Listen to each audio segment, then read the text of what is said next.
And we're back. Finally. Check, check, check. Hello, hello, hello. Finally. Check, check, check. All right, that's good. Let's do this.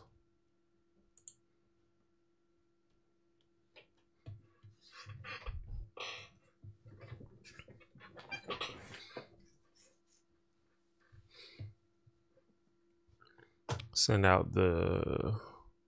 I'm like really hungry. Should have ate beforehand, huh?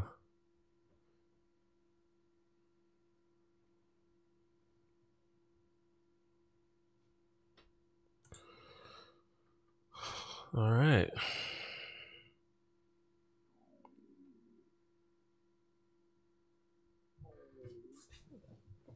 Hold on, I'll be right back.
Hello.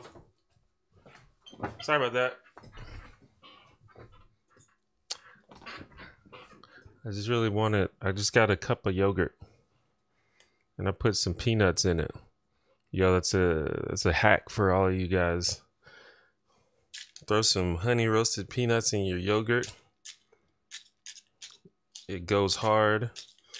It's not that bad for you. A lot of good fats in there. So, welcome to Livestream Sunday on a Monday. I missed the last couple weeks. Well, last week was basically New Year's Day. And so I kind of took that day off. And then I missed yesterday because my sleep schedule is a bit off.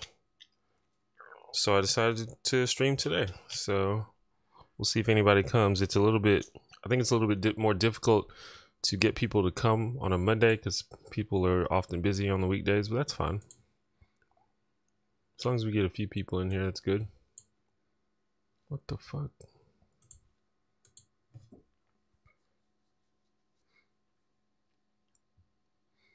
My computer is being weird right now, but I guess as long as the stream works.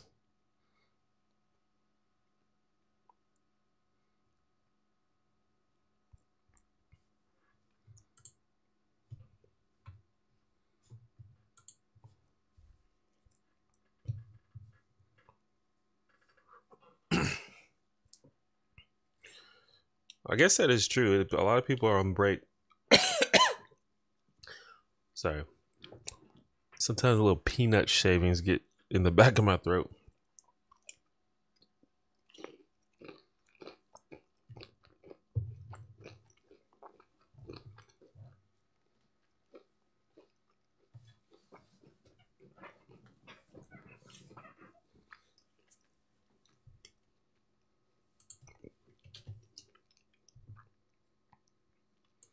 I wasn't really sure when when people would be going back to school.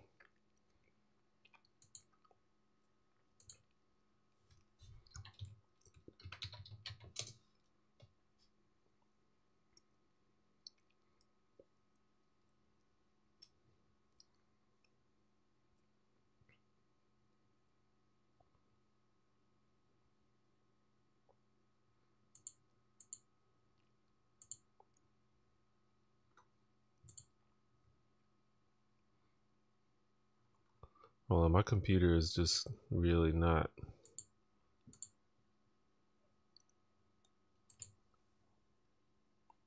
I think like my Windows Explorer like crashed.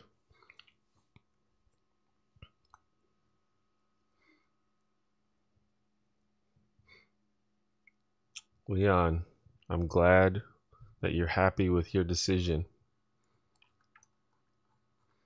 Because that's the dream. That's what we all want, is to just be happy with the decisions we've made.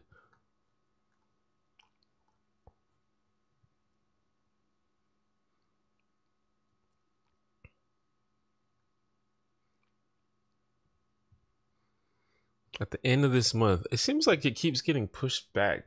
I feel like when I was younger, you would go back on like the 4th or something. But now it's like, yeah, I go back on like January 24th. It's like, what?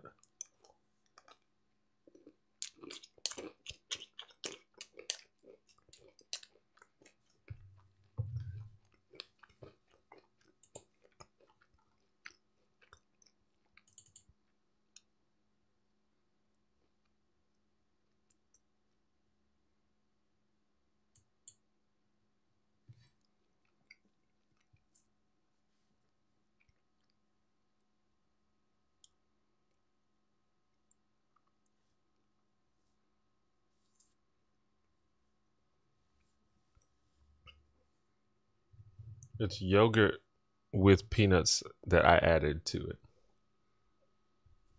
Oh yeah, I got stuff in my beard, which I should be able to see because there's literally a feed of me in front of me, but you know.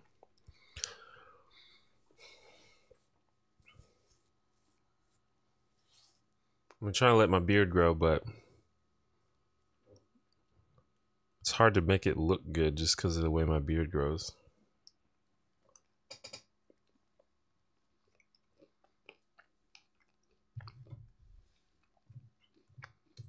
I also have coffee. So basically, this is kind of like my breakfast.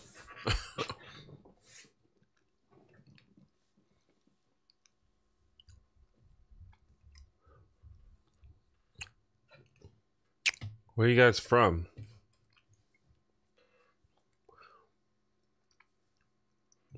In what state/country are you typing from?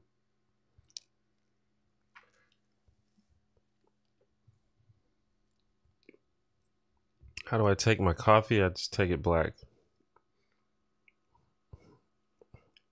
You can kind of see it's just black. No sugar, no cream.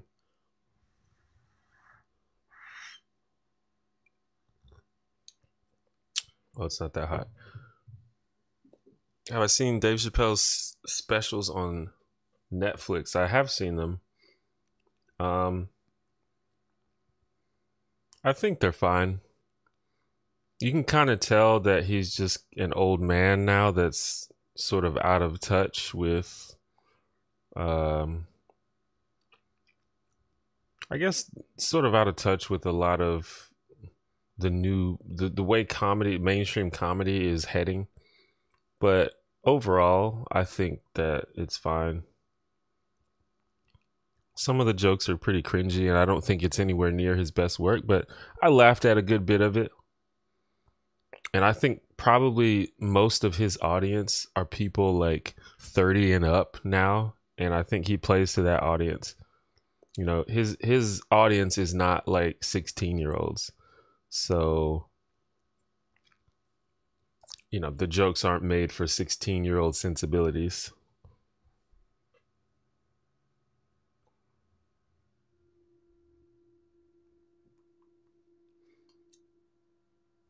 Did I see Oprah's speech? I did. It was amazing. I love Oprah, by the way. I don't think I've talked about this much, but I love Oprah. She's like an amazing person who has just, her career has been so like motivational and stuff. And like, she's, the way that she has used her platform to like help people and make people happy and also to spread awareness about important topics, I think is just really good. Oprah is my hero.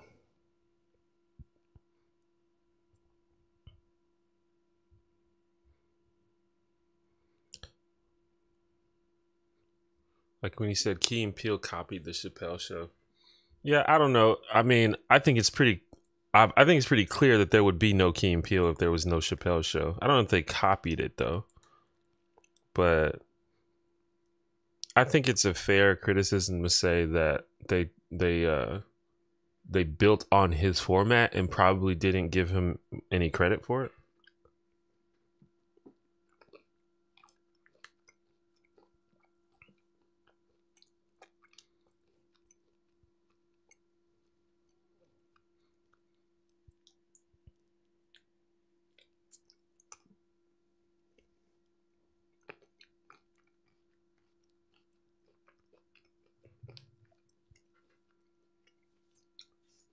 There's actually a lot of Americans here today.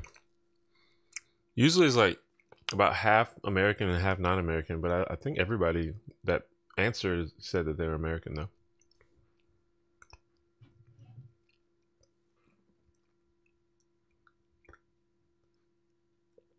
Have I read Fire and Fury yet? No. My grandfather became a significantly better person when the TV broke and only showed the station Oprah was on. He dead ass gathered the family together to repent for all he done wrong. Well, that's good. Oprah was talking about some real shit a long time ago. Like before, she was having conversations about, like race and gender and, sexual orientation way before it was like socially, in the mainstream conversation,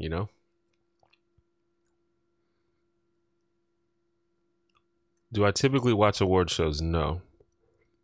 I saw Oprah's speech on Facebook. That's the only reason I saw it. Whatever happened to the debate between Blair White and ContraPoints? I'm not sure. As far as I know, Blair White stopped communicating with like the event organizers, so they just assumed that she was backing out of it. I haven't seen the update to that though.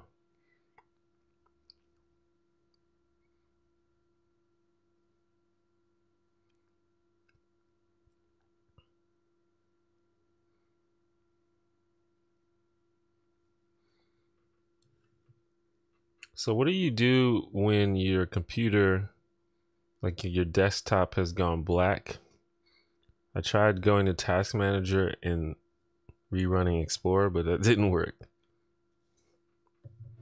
Like right now, all I can see is the stream.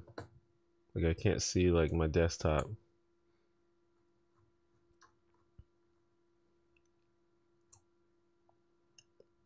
But the stream is working, so I don't want to stop it. Yeah, I'm probably going to have to reboot, but I guess since the stream is working, I'll just wait until the stream is over. Yeah, they changed it to Theron Meyer in interviewing Contra, or that's what they chose to do instead. I don't know. Which I think is, I guess that's more reasonable. I think less people will be annoyed by that.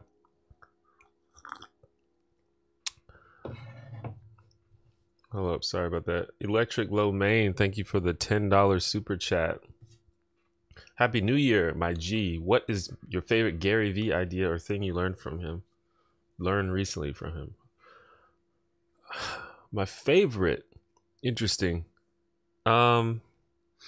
I think the for those who don't know, I've been consuming a lot of Gary Vaynerchuk or Gary V content, and if you don't know who that is, he's like this he's like this entrepreneurial guy that's sort of he's like an internet famous entrepreneurial guy, but he's also like kind of a motivational speaker, but he mostly talks about like business and how to be an entrepreneur. But anyway, one thing, I mean, he has a lot of like go-to concepts that he nails, that he hammers in every now and then, over and over again. But I think one thing that I like is he talks about doubling down on your strengths rather than trying to attack your weaknesses, which is an interesting thing that a lot of people don't normally do. Like we think about the things that we're bad at, the things that we are weak at, and we try, we put so much effort into trying to improve those skills. And there's nothing necessarily wrong with that, especially if you're interested in doing that. but you'll see a much bigger reward for your success if you double down on the things that you're already kind of good at. So if you're a little bit good at something and then you become like, it's going to be much easier to become amazing at it than if you start with something that you're bad at. So I thought that's a pretty good idea.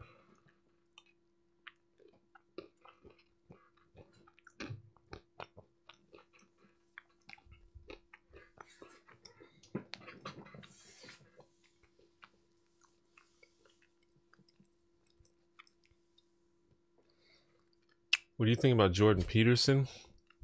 I don't know. I don't know why people keep asking about Jordan Peterson. Every stream someone asks. But I can't really say that I have consumed enough of his stuff to really know, to make a fair judgment. The general idea of him that I get is that when he's talking about things that are in his area of expertise, he says a lot of really smart and insightful stuff. And when he's talking about things that are outside of his area of expertise, then he sounds like an idiot.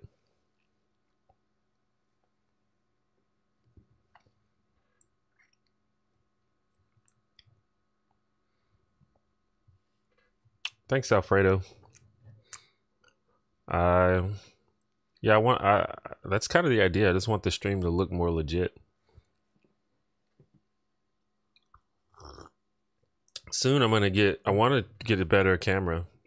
Like, the camera's not that bad, but there are better ones. So, if you can get one, might as well get one.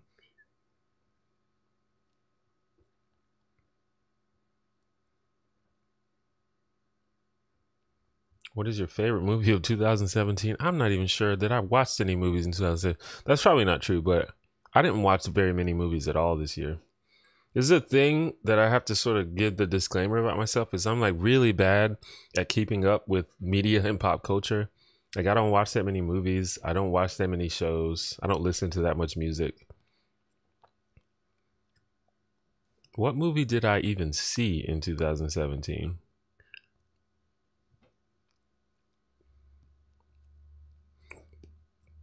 I saw Wonder Woman. That was really good, to me at least. Some other people apparently didn't like it. I think I just liked it because it was a decent DC movie, because all of the DC movies are bad. But I really enjoyed it. And it also is just because I have a massive crush on Gal Gadot.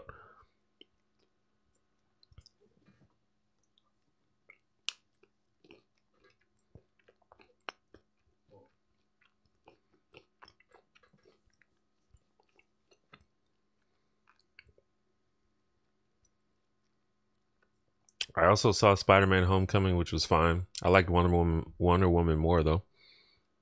I can't even remember what else I saw.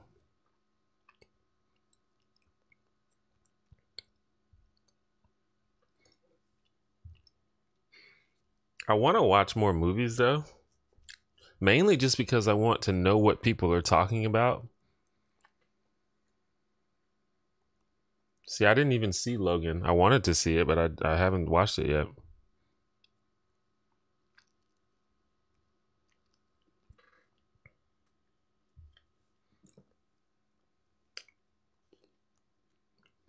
Yeah, I heard that it's sad.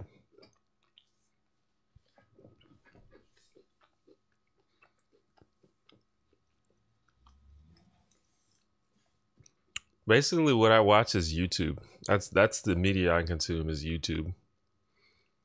I just sit around and watch YouTube all day.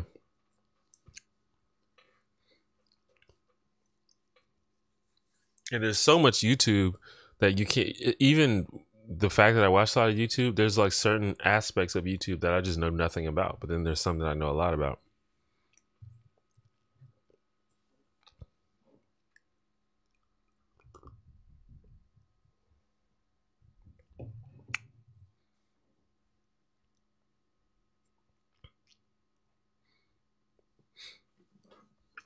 It used to be YouTube and Twitter, but I don't know how many of you follow me on Twitter, but I have been much less active on Twitter lately.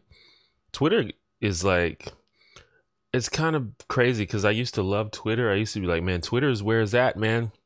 But now Twitter is just like, an awful shit show to me, and it's probably just because of the area that I happen to be in, where I talk about politics a lot, and people, you know, Twitter's just like overrun with like really fucking shitty trolls and Nazis and crazy people and, you know, overly zealous SJW whatevers. Like, just everybody's on there is just not having a good time, and they're not making it a good time for anybody else. So I'm on Twitter. Like, I fucking hid all of my notifications on Twitter, and I just barely go on there anymore. Like, I go on there every now and then, you know, I check it, you know, or I'll look at my feed. I try not to look at my notifications anymore, unless I like specifically make a tweet that I want to get some feedback on.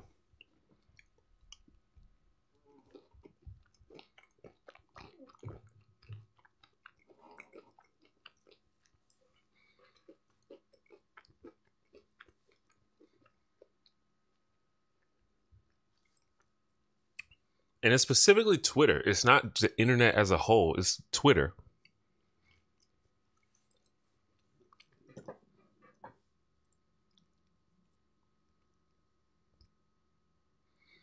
I think it's just the sort of the design of Twitter as compared to other, you know, social media sites. Kind of, I don't know. I don't know. I guess it's just the culture.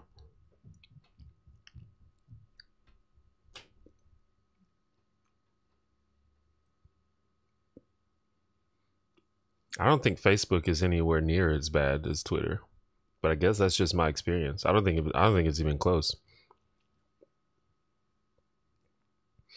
The thing about Facebook is Facebook itself, the algorithm of Facebook does it, you know, it tries to get to send you content that you agree with, that's going to make you happy. Like, it, you know,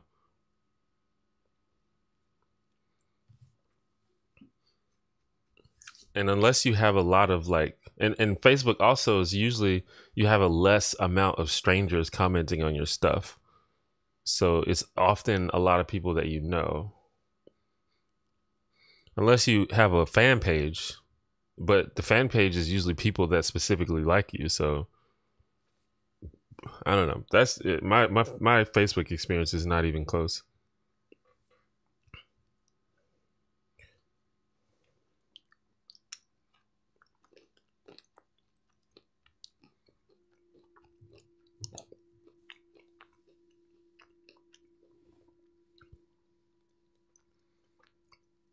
What do I think about the current North Korea situation? What, I mean, in what way? There's a lot of things going on in North Korea. There's some on my lip.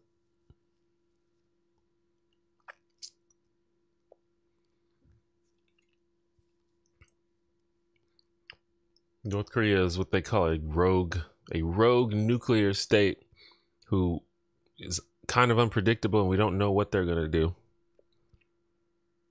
And then we have our president is basically fucking trolling them, which I don't think any reasonable person can agree that could say that it's a good thing to do what he's doing.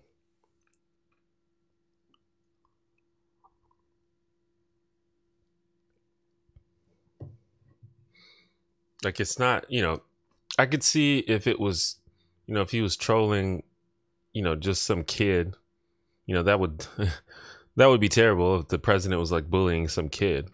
But the thing is, he's like literally sending these, he's basically like daring North Korea to attack us, which is just not, it's not reasonable, it's not wise, it's not responsible, it's irresponsible.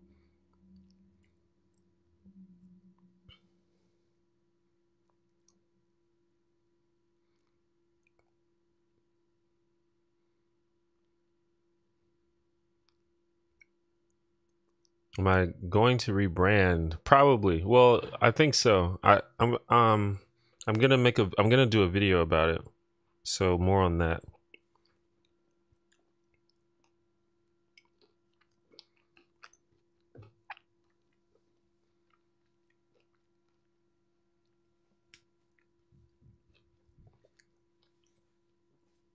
It's really beyond me how anyone takes Trump seriously at this point. Honestly, even Trump supporters, like if you look at their comments and stuff, or even replies to his tweets, or you look at the comments on articles about Trump, a lot of them are saying, yo, I support you, Trump, but yo, please stop tweeting. You're making yourself look bad. But I don't think he can help himself. He's just like an unstable lunatic. He's like a egotistical maniac.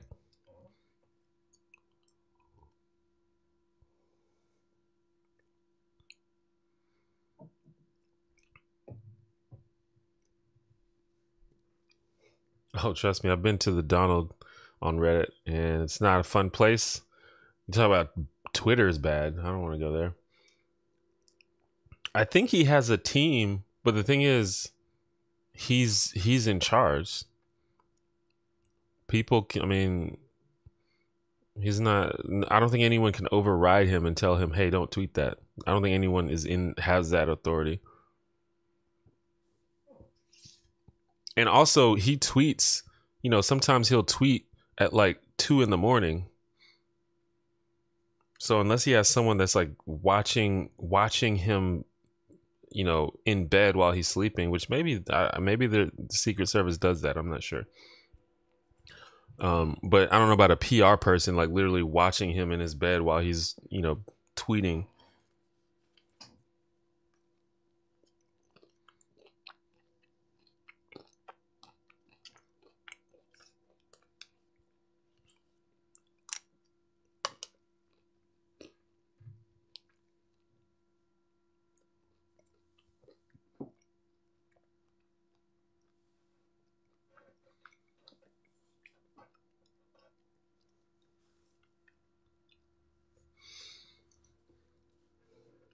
There's something wrong with Donald Trump. I'm not going to diagnose him, but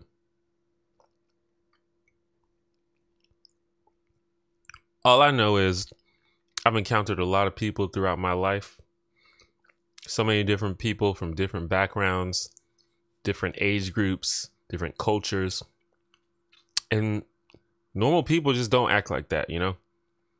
Granted, most people don't get to be the most powerful person in the world. You know, maybe if someone else, but the thing is, we've interacted, you know, with a lot of presidents, not directly, but we've seen how they conduct themselves in public, and none of them acted like this. So I don't think, I think there's something there's something unique going on with Donald Trump's brain, and it's not unique in a good way.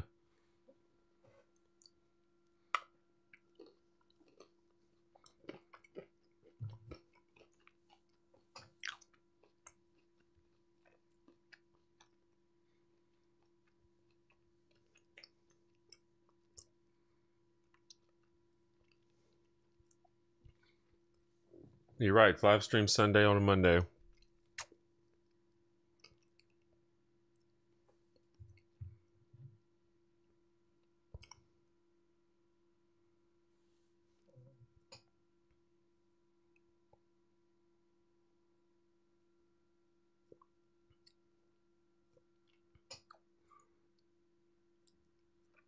But here's the thing, you know, some people suck. Like some people suck hard.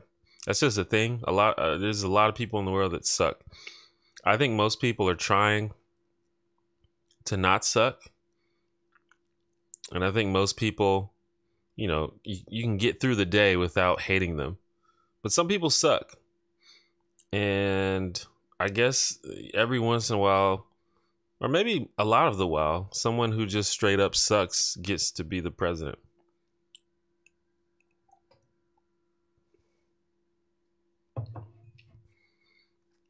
Did I have good food over the holidays? Oh yeah.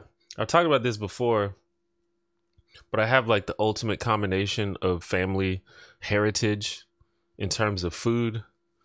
You know, I've got the black family. You know, black people go in the kitchen. And then I've got the black Southern family. And the South, I think, is kind of known for having some good food. And then I've got the black Southern Hispanic family, because my mom's side is from Panama. And you know, the Hispanic food, and then not only Hispanic but Caribbean Hispanic. So there's just like a great combination of food culture right there. So the food is always good.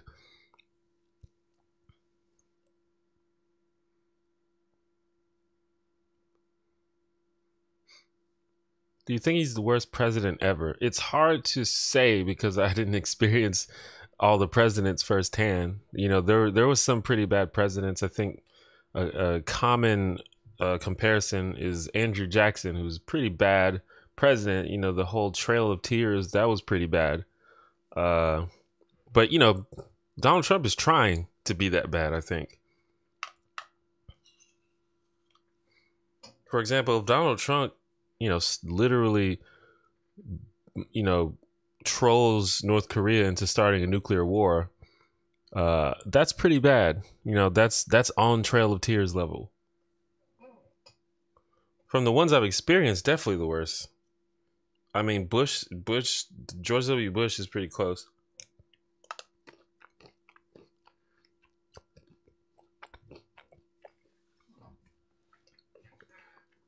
In terms of impact, in terms of practical impact, George W. Bush is probably the worst. But in terms of worst ideas, worst person, worst potential, I think Trump is winning there.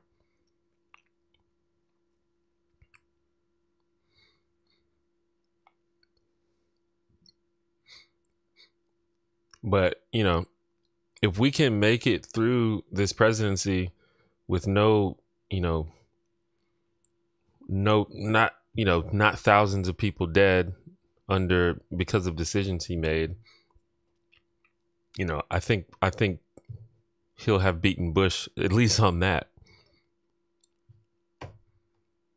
But, you know, there are a lot of intangible things. Like, for example, he's completely ruining the reputation of America, the international standing of America. If all of the stuff that they're trying to do gets passed, it's probably gonna take a toll on the economy. And, you know, I think there's a real chance that this North Korea situation gets out of control. So we'll see.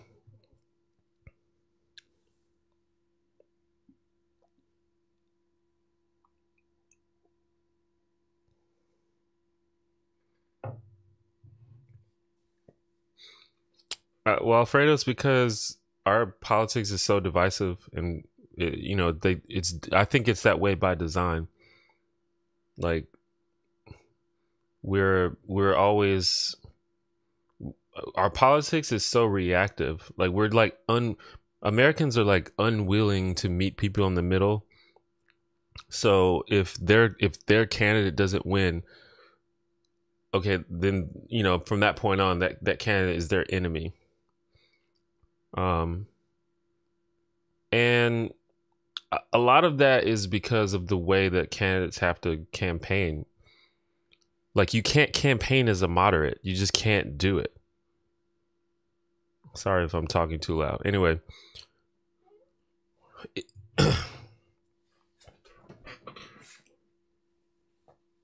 like, if you're a Republican, for example, and you say it's okay to be trans, you're gonna lose. Even if everything else is straight conservative, on the conservative line, if you have like that one or two things that are just a little bit more to the center or more to the left, you're just gonna lose. And that's just because of a history of priming the public to be to put themselves in these really polarized political camps.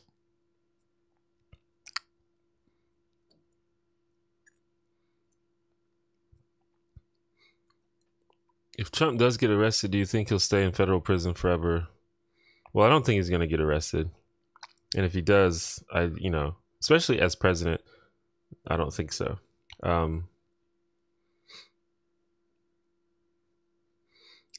if he gets arrested, he'll probably be pardoned by Pence. So, whatever. Do you think North Korea would actually fire a missile? Yeah. Who knows, though? Maybe they're just playing this long game.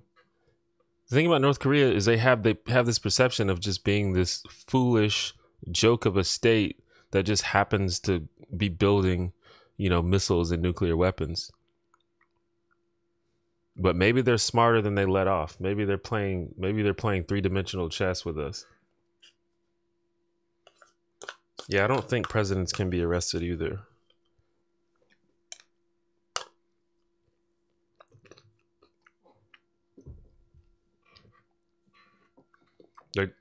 They can only be impeached and then removed. They can be impeached and then removed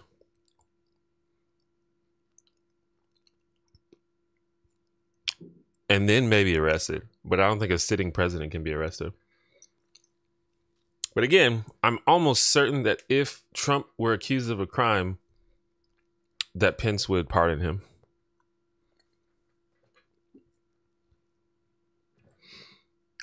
Do I really think it's not possible to approach things moderately?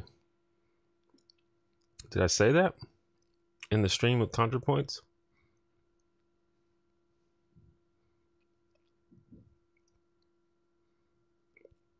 I don't remember the context of what you're talking about.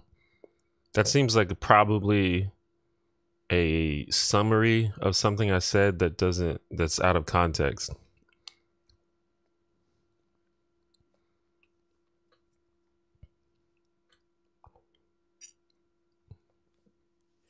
I used to think that Trump was like a master troll and that he did everything very purposefully. But now I'm pretty sure that he's just a impulsive like maniac who just literally just lives off of reactions.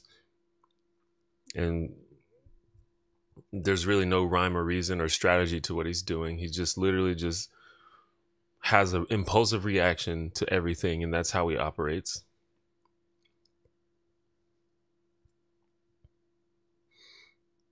Hello, Gunter. You just subscribed. Thank you for subscribing. I'm like in the process of my channel sort of evolving. So hopefully you enjoy what we see or what we do. Why do you think some beliefs seem to go together? Like people who don't like immigration also tend to be against trans people. I think there's multiple answers. One answer is that a lot of those identities have been cultivated by, people in power. They sort of created this profile of what you're supposed to believe. And so people want to fall in line because people want to be part of the team. But also, a lot of beliefs are related, like both of those ideas are related to xenophobia and being afraid of change and being afraid of something different. And there's no secret that I oppose conservatism. I think it's a flawed concept, and I think it's like inherently like bigoted. Basically, it's afraid of progress. It's anti-progress. So, the idea that people who are different, who are doing things that I don't understand, who are part of cultures I don't understand, I'm going to oppose that. I think that all goes together.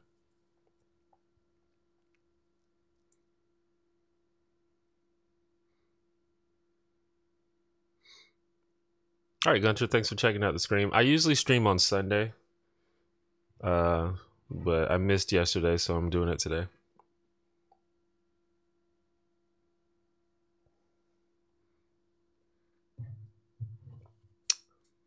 But there's a lot of ideas that I think people don't even think about until they're told that they should think about it, you know?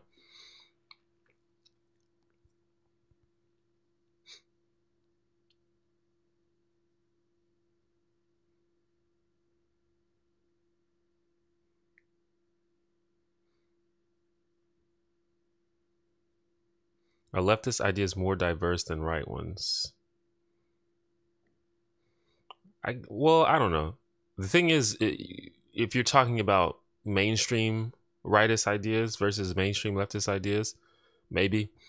But you think, but like, for example, at least in America, what we call the right is just one bubble of of what is considered right wing. Like right wing people is anything from, you know, conservative libertarians to neocons to straight up fascists, you know, and anything in between. You know, there's a lot of different aspects of the right, just like there's a lot of different aspects of the left.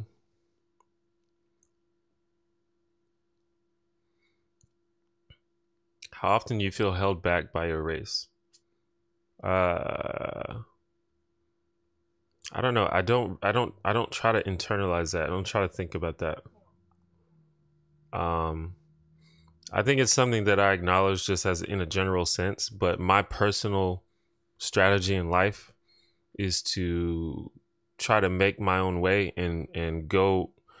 I try to go through life and just face things head on, and you know, life isn't fair, and I don't expect it to be fair.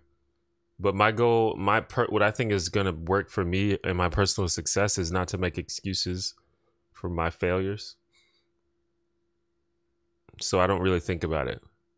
But in order for me to acknowledge reality and talk about things in a factual way, you have to acknowledge how racial bias influences things in the world.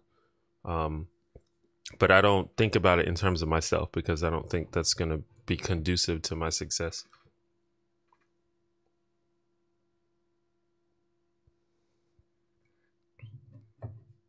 Hello, Kresmir Golik. I think I butcher your name every time you show up.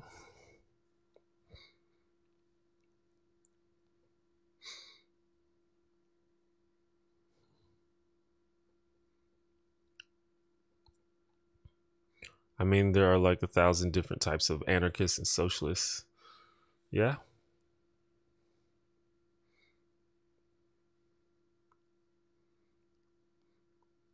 Would you ever date a man like to experiment and stuff? I don't think so. I never met a man that I wanted to date. If that happened, though, we'll see.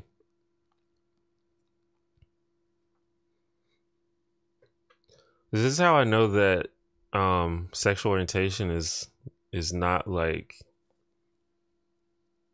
it's not like a choice because I'm like really like as I've gotten older, I found myself to be very very open to exploring my feelings and emotions and very open to, you know, sexual exploration and stuff. And I just have never it's just never even been enticing or uh I don't know. It's never I've never been, you know, turned on by a man, I guess. There's some men I think are cute, but then the idea of like being intimate or sexual with them it's just not it's not really a turn on. I like if anything, I like femininity. So like maybe if there was like a really feminine man, but I don't know, I've just never been in that situation.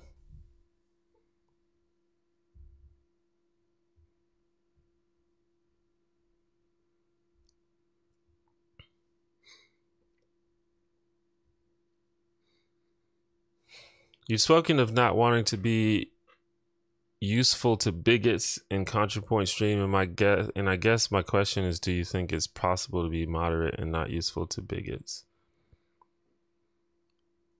Well, I think it's possible to be nuanced and not useful to bigots. I don't necessarily desire to be moderate. I just want to be right or correct, I mean.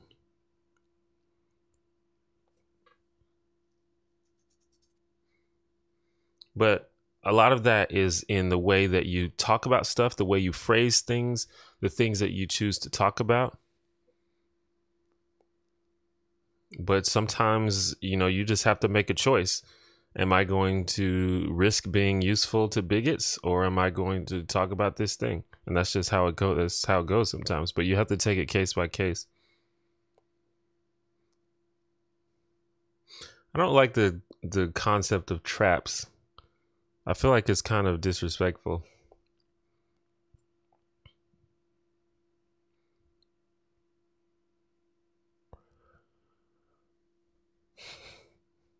But I don't know.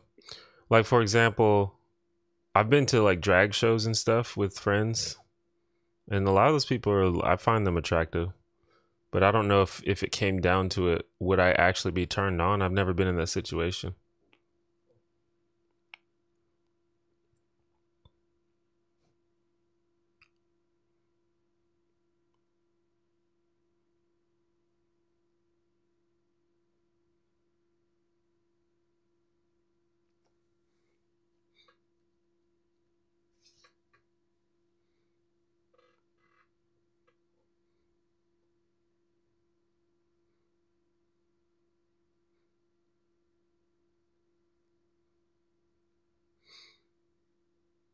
Well, the idea of someone dressing like a different gender in order to trap someone like that, I think that implies a lot of fucked up things about people, about A, trans people, and about B, people who cross dress. Like, I understand it's a joke, but it seems, I don't know for sure, but it just seems like something that those people wouldn't appreciate, the actual people doing that.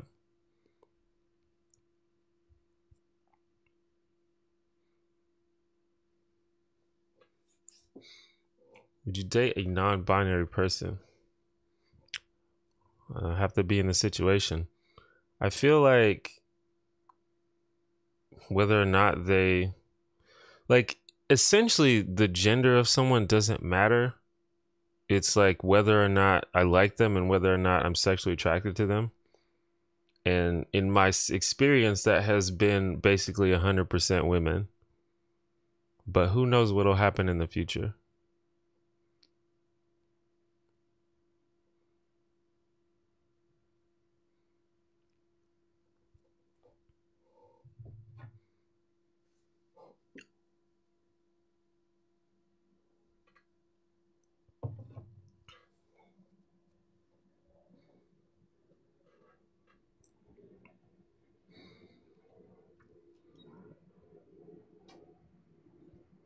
Does right mean inherently leaning a certain way politically?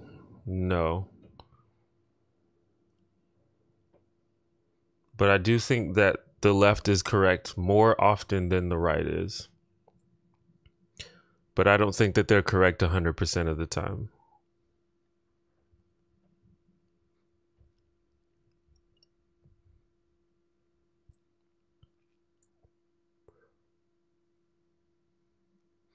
And I think I think that's why I sort of resist the idea of being moderate, because a lot of times people just play devil's advocate just for the sake of doing it, just because they think they're being an enlightened centrist, even though one side is just obviously more right.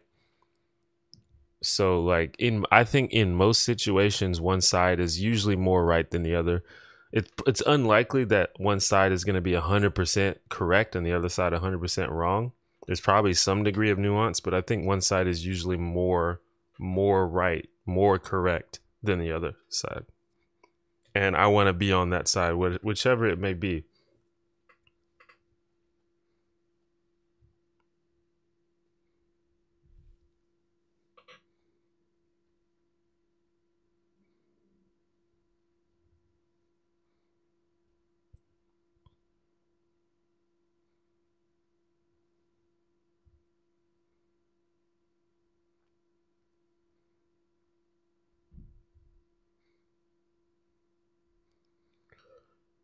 How would you react to finding out a girl you kissed in a party was trans?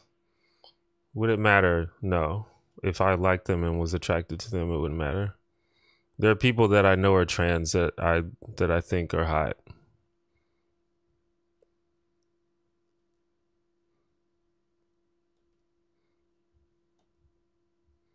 I think Blair White's sexy. She's just an awful person.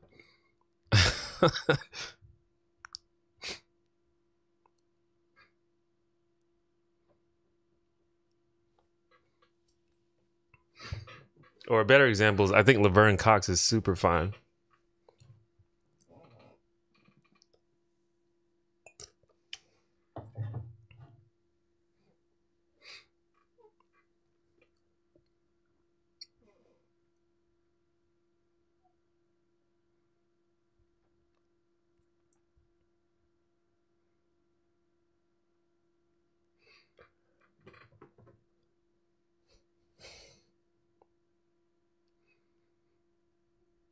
It's interesting with ContraPoints because even when ContraPoints was still identifying as a man, and you know, she liked the cross dress and stuff, and I was like, man, ContraPoints is kind of attractive there,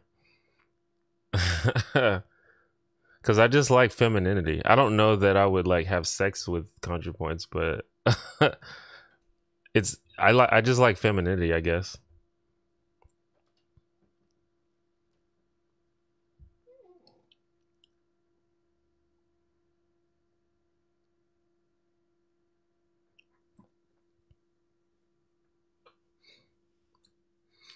But again, when it comes down to it, if it was like, you know, if these people were, if it was like literally in about to go down, I would have to be in the situation for me to know what was going to happen.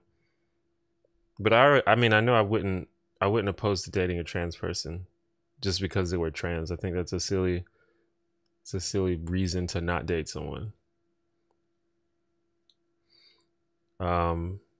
But you know, I don't know. For example, I've never dated someone that had a penis, and I don't know how I would do that, or how I would feel about that.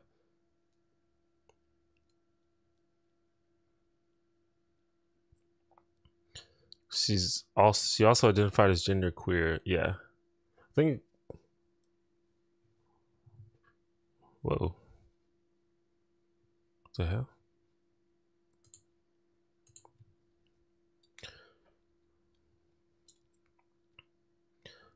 But yeah.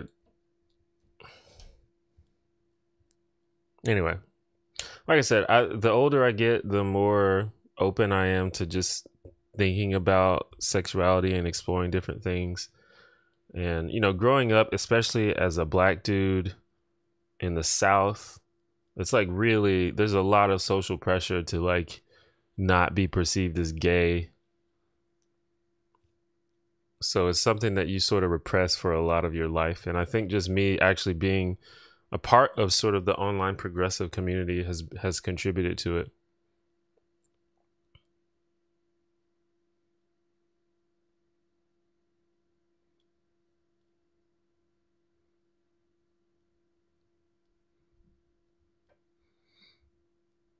Is a woman not a woman if she has a penis?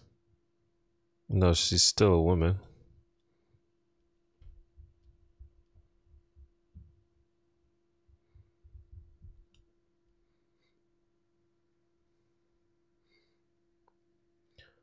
And this goes back into the genital preferences argument.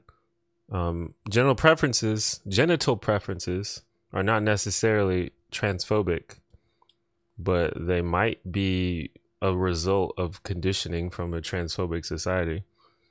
Just like I did a video about racial preferences.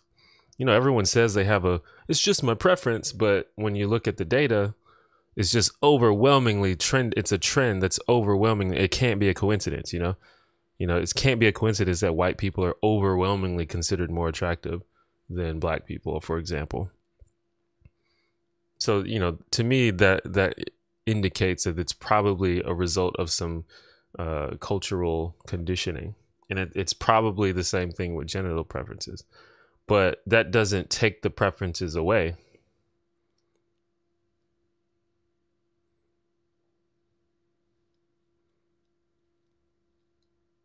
That's not gonna like magically make you one day wake up and just be okay with everything. But it's worth thinking about, and you don't have to be an asshole about it. You can think about, you know, where your biases and preferences come from.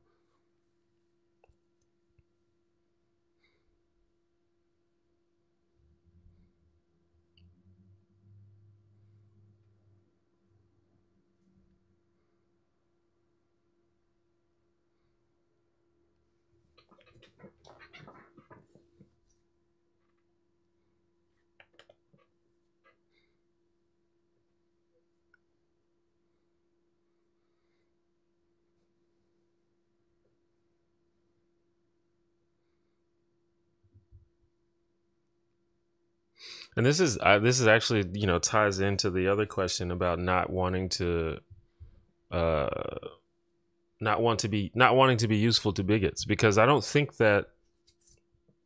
having a genital preference makes you a bigot, and I don't think it makes you transphobic. I just think it's something you should consider about where that came from. Why do you have that? But, you know, if I made a video called "Genital Preferences Are Not Transphobic," you know that the right-wing bigots are going to jump all over that, and he's going to be like, see, someone on your side agrees with us. And I don't want to do that, so I'm not going to make that video.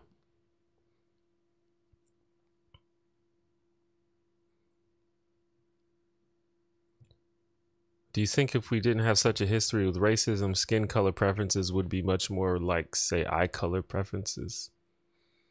Well, yeah. I mean, the skin color preferences are a result of, you know, well, for at least in part, a result of the racist history, and just sort of like white people's domination of the world, because these preferences exist even in places that aren't the West.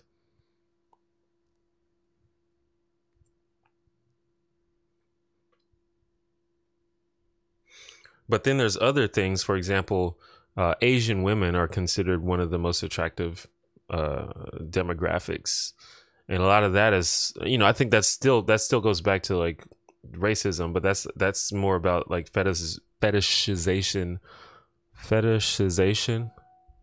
of Asian women, which is, you know, it's a common knowledge problem that they've been dealing with for a long time.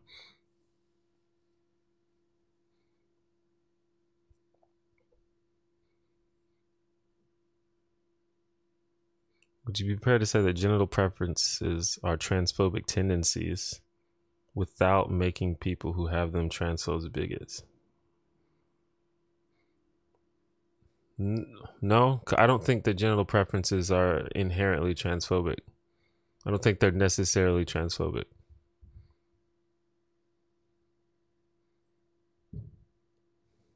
I think that they could be. And they could be a result of transphobic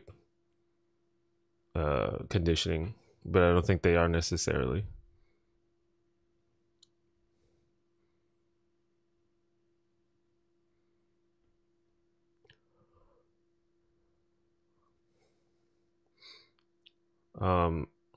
Unless we're going to say that all sexual turn-ons and turn-offs are a result of cultural conditioning instead of, you know, just personal preferences, which I don't think is true. But if you're arguing that,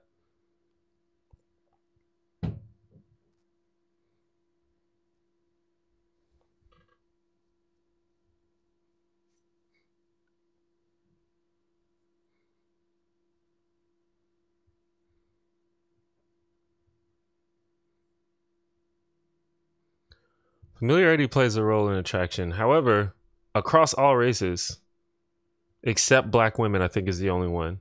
Across all races, white people are considered the most attractive, even among people who aren't white. The only one that doesn't rate that, according to the surveys that I've researched, are black women, who rate black men as more attractive than white men.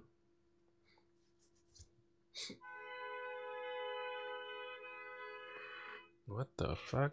Did y'all hear that? Someone just rolled through blaring their horn.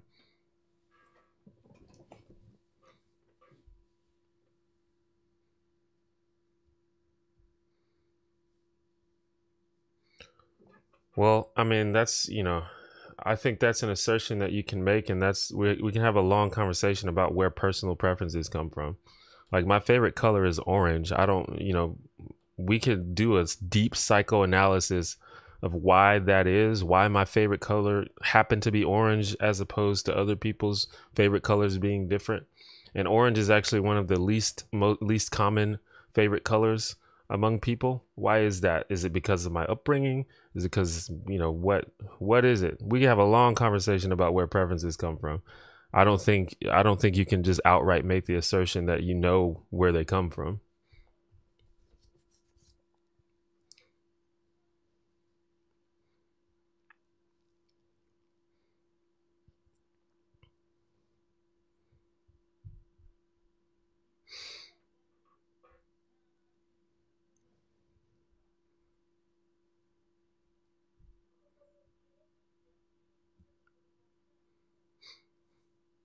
Kyle, I think that's part of it. I think that's a lot of things. I think probably a lot of men, especially men who are socially active, probably experience a lot of trans women that they don't know are trans women. And also, I've talked to some trans women who would argue that a lot of this internalized, or a lot of this transphobia is sort of like repressed. It's like they're repressing their attraction of trans women. Basically, like, they act all transphobic in public, but in private, they're sending them messages and flirting and stuff.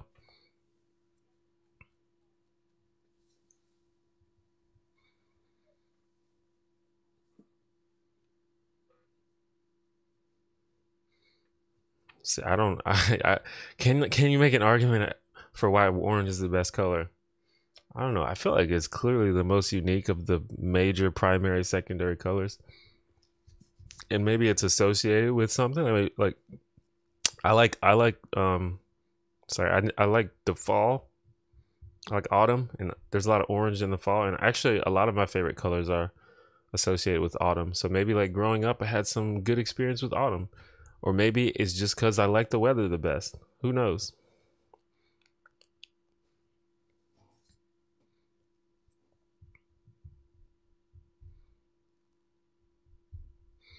I would like to read a paper about why someone's favorite color is the best.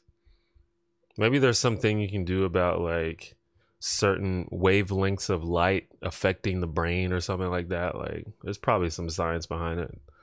Science gets involved with everything. Do you have a favorite two color combo? I really like orange and purple. And this is interesting because it's different. Like, for example, I don't wear orange ever. Because I don't think it looks that good on me. It kind of, like, I think it kind of clashes with my skin tone. And I wear a lot of blue and green and black, even though blue is, like, probably my least favorite of the like, major primary colors. But, like, in designs and stuff, I really like orange and purple. And anyone, if you've seen, like, my YouTube branding on my channel, like my logo, in my videos, whenever I have, like, a text on there, I always use orange or purple. And for a while, I was using orange and purple in my thumbnails, but they're not very good colors for thumbnails. You have to use, like, bright, obnoxious colors like neon purple and yellow and stuff. So that's what I started using just to get people to click on my videos. But it didn't even really seem to work that much. So I don't know. And there is some, data about colors giving you certain feelings.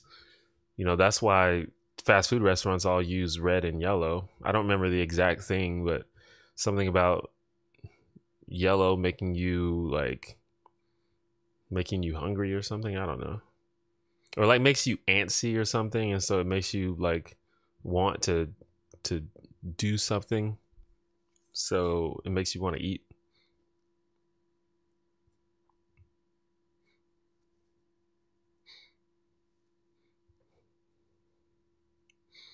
Yeah, see, even on the stream is orange, and then the logo on the screen on the YouTube is orange. I just like orange. It's kind of a point of contention here in Alabama, because I'm a fan of the Alabama college football team, whose color is crimson, which is a good color, but our rival is Auburn, and their colors are orange and blue.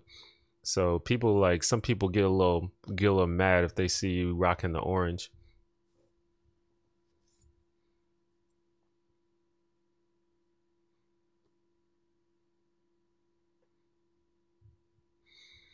But yeah, I think yellow is like considered the most annoying color of the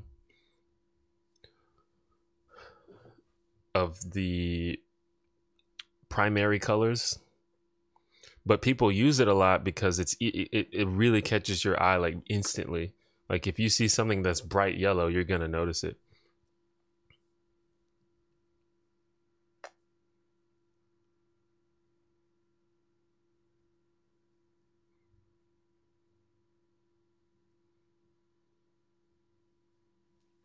I like yellow too. I like orange and yellow and red and green.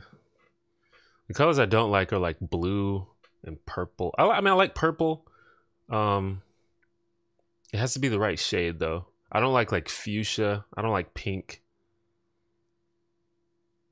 I don't like brown that much.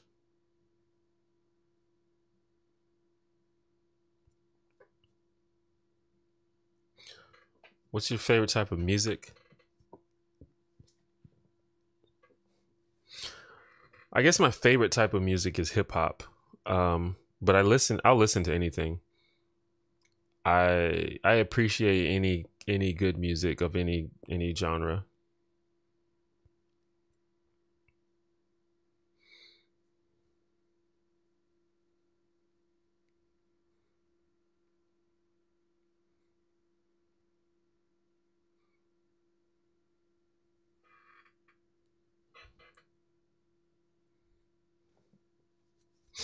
Yeah, it's kind of unfortunate that pink has been associated with love and hearts, because pink is such an obnoxious color to me. I mean, I don't know. I like when other people pull stuff off and other people make things work. Like, I don't like blue, but I have a friend who just loves blue, and everything he owns is blue. All his clothes are blue. And it just works for him because it's like become an extension of his personality. And same thing with pink. I know some people that just love pink. They have pink stuff all over their room, and it just works for them.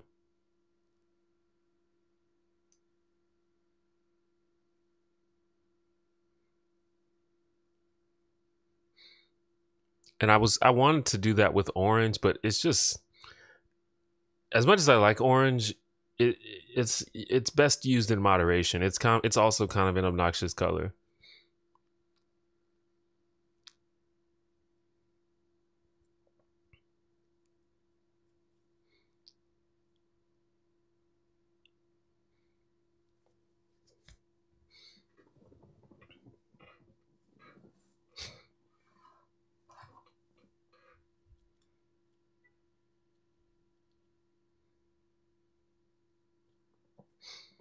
Yeah. Yeah, I mean, certain colors are just, and that's why they're used in certain contexts, just because they stand out so well. That's why there's neon, neon green, and neon pink, and neon yellow, neon orange, because those colors are obnoxious, but they just pop out. There's not like a neon brown, it's too dark, but it's not going to pop out. And I've been thinking about this, like I mentioned, the thumbnails, and I did a lot of research about thumbnails and how to make eye-catching thumbnails, and a lot of it is just using the right colors. And there's just certain colors that just pop out on the screen. And that's yellow, that's green, like bright green, and that's like the bright teal type color. And if you look at, you know, popular channels that do thumbnails, like look at Joey Graceffa. He has like amazing thumbnails. Like they're not like artistically amazing, but in terms of like you being unable to look on a page without narrowing in on that thumbnail, he's mastered it. And I think it's because one of the reasons is because he's got the good color combination.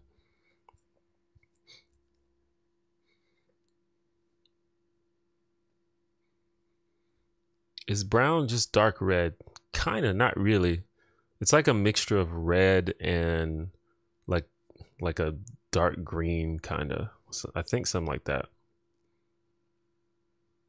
It's like a tertiary color. So it's like a mixture of a primary. I think it's a mixture of two secondary colors, or maybe even a mixture of two tertiary colors.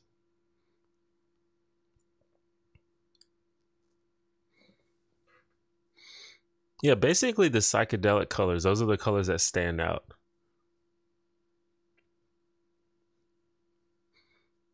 The colors that you would see in a tie-dye shirt, those are the colors that are most eye-catching. But they're also probably the most obnoxious. And you wouldn't want to like paint your walls that color. Like some colors are sort of like in your face, and the other colors are just more like homey and soothing.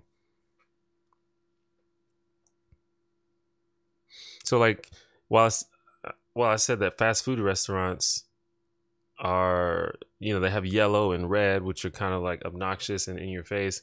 If you go to like a sit down restaurant where you're meant to like relax and stay for a while, their colors are usually going to be like brown or dark green, things like that.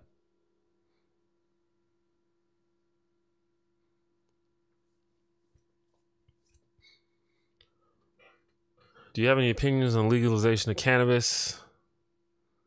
Well, I'm generally in favor of decriminalization of all drugs, but especially cannabis and marijuana and stuff like that, because it's a drug that is like much more helpful than it is harmful. Like objectively, it's silly that it's even illegal. How do we get from racial and genital preferences to this? That's why I like these streams. Like you never know what the conversation is going to jump to.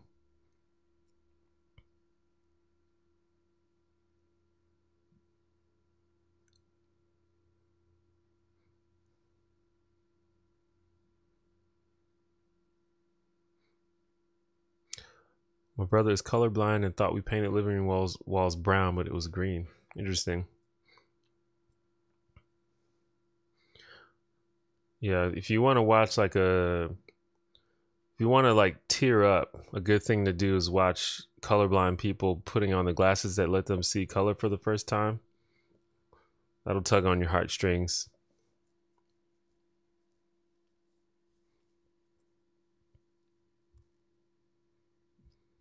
Also, why is light red a separate color but not any other light version? I don't think that pink is light red. But I mean, you know, it's just like green versus or like blue versus like teal or cyan, or purple versus magenta. I don't know if that's necessarily light purple. I don't know, but I guess pink has sort of taken on its own little identity, huh?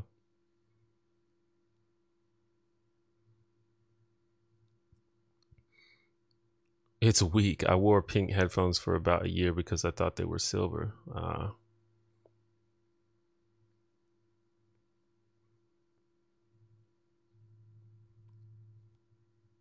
Well, nothing wrong with that.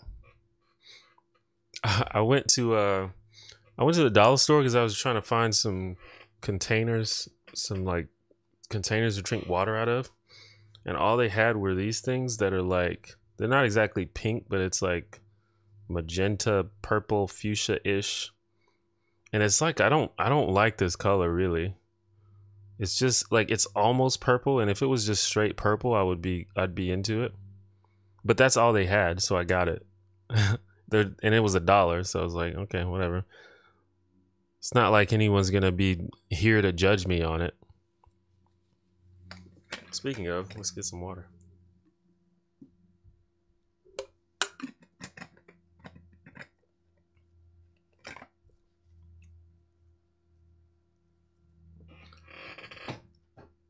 I want to be able to see colors I've never seen before.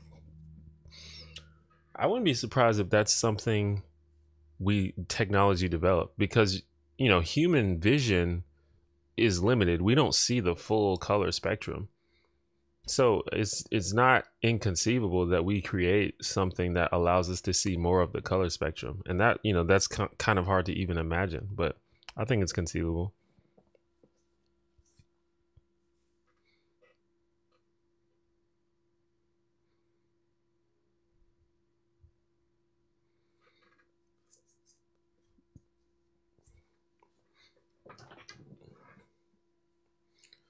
The surprise to be told was odd. Yeah.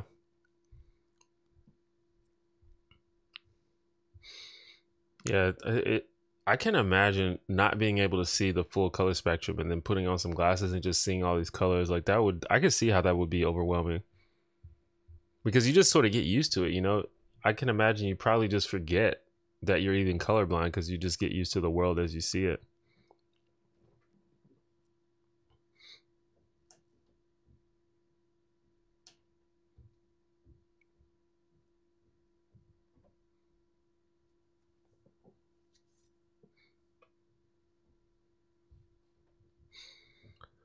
Like I designed my website. I was like working on my website. It's still like a work in progress. I might actually start it over, but there's I can't remember what it is, but there's a website that you can like plug in your URL in, and it tells you how accessible it is for people with certain disabilities and things like that, and including like, you know, hard of hearing, you know, vision impaired, and colorblind.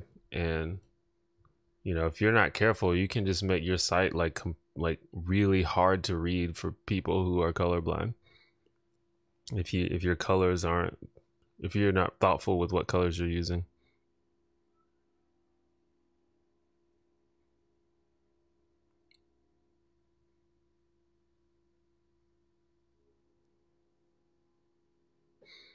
I don't know how the glasses work, but apparently they do work.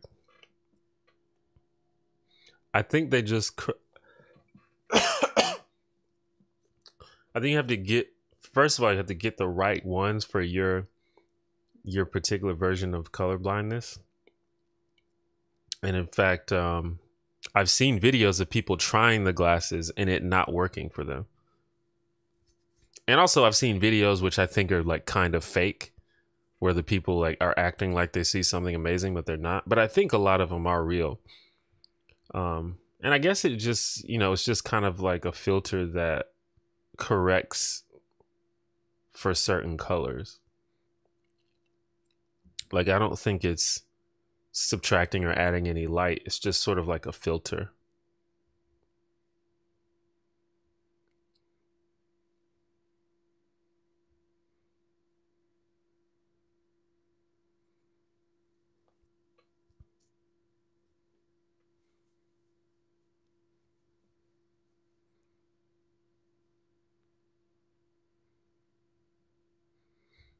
Do you like horror movies? Not really, actually. I'm not into scary movies that much. I like good horror movies. I like horror movies that are good, that have good stories and good ideas and good themes. I don't like going to the movies just to be frightened or just to be spooked out. That's not my idea of fun.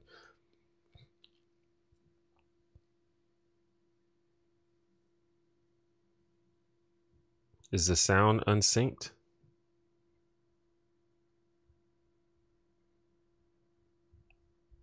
That sucks if so, because I don't think I can do anything about that.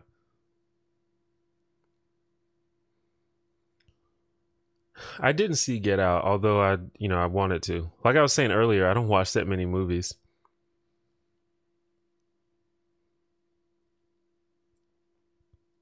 Did I make any New Year's resolutions?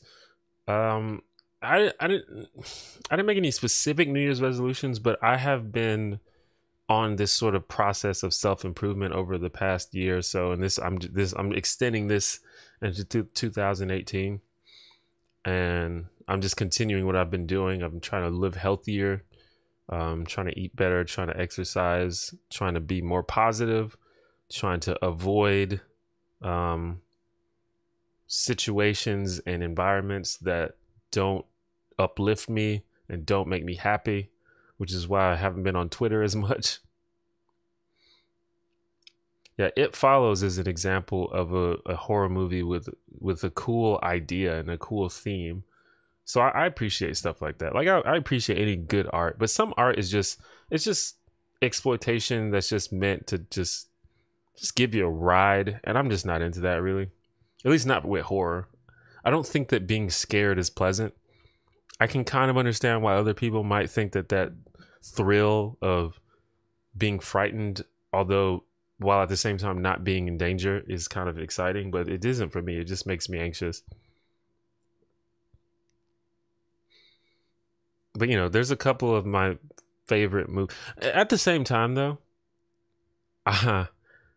if a movie is actually scary, later you can kind of appreciate it because this picture on the screen managed to actually affect your emotions. And I guess in the same way that a movie can make you really happy or a movie can make you cry, if a movie succeeds in actually scaring you, in the moment it's really unpleasant for me, but like a month later I can be like, hey, they actually pulled it off. I guess I got to give them props for that.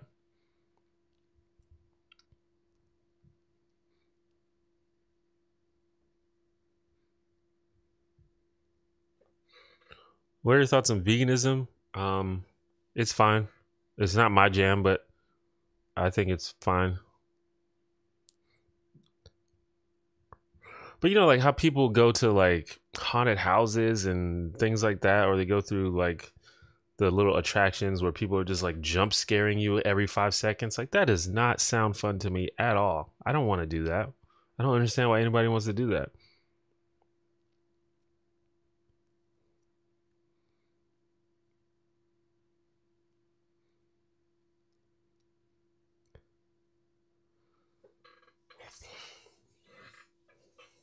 But like there's some of my favorite movies are horror movies. Like The Shining is one of my favorite movies of all time. This is a great movie.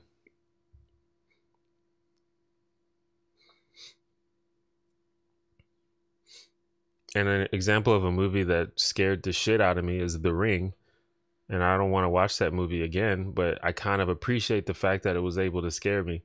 And I kind of appreciate the fact that it was able to scare me without too many jump scares. Because jump scares are super lame, they're super cheap. And I don't like it. And I hate when movies rely on them.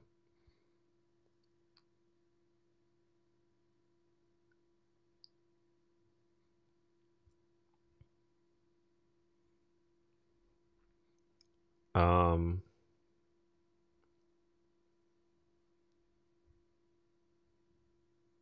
I also really like the Texas Chainsaw Massacre, the original. It's like also one of my favorite movies.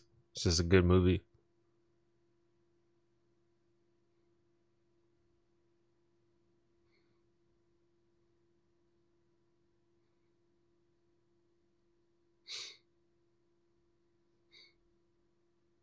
I really like Psycho. It's a really good movie. Speaking of how music and soundtrack builds tension, Psycho is a really good example of that.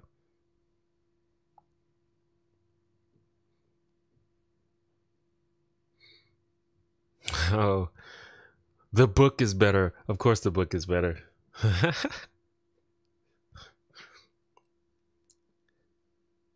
I've never read the book, but there's there's always that guy. That person, I should say. No, I'm sure the book's better. The book is always better. I think the only example of the book probably being worse than the movie is Twilight. And to be fair, I've only read like maybe 2 chapters of the book, and I've seen the movie, and it's a bad movie, but the book is fucking terrible. Like the book is, I think the book is worse than the movie.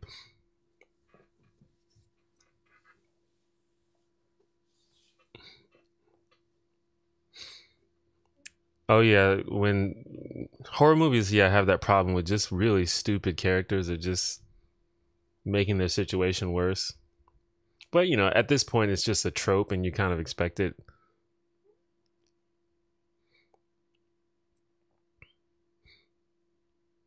Have I ever watched riff tracks of Twilight? I have. I have. It's really good. Have I ever been stuck with toxic family members? Um, not really. I mean, my family that is not really bad. At least the family that I hang out with a lot. The worst thing that I've had to deal with is I have some family members that just turn into like raging douchebags when they get drunk, and I've had to like endure that for a night. But you know, in general, they're fine. They're decent people. They just have a drinking problem. But in terms of just like what kind of people they are and what their views are, my family is generally pretty fine.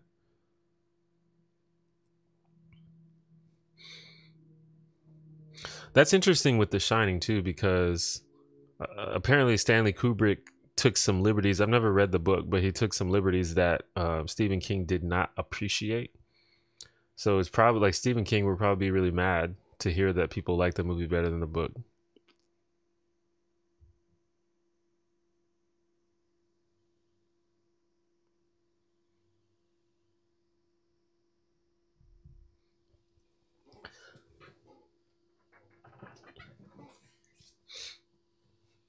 I've heard The Shining book and movie are like apples and oranges. Yeah, that's basically what I've heard. But that's kind of, I think that's what you get when you have these two like basically creative geniuses trying to work together. Like there's gonna be clashing.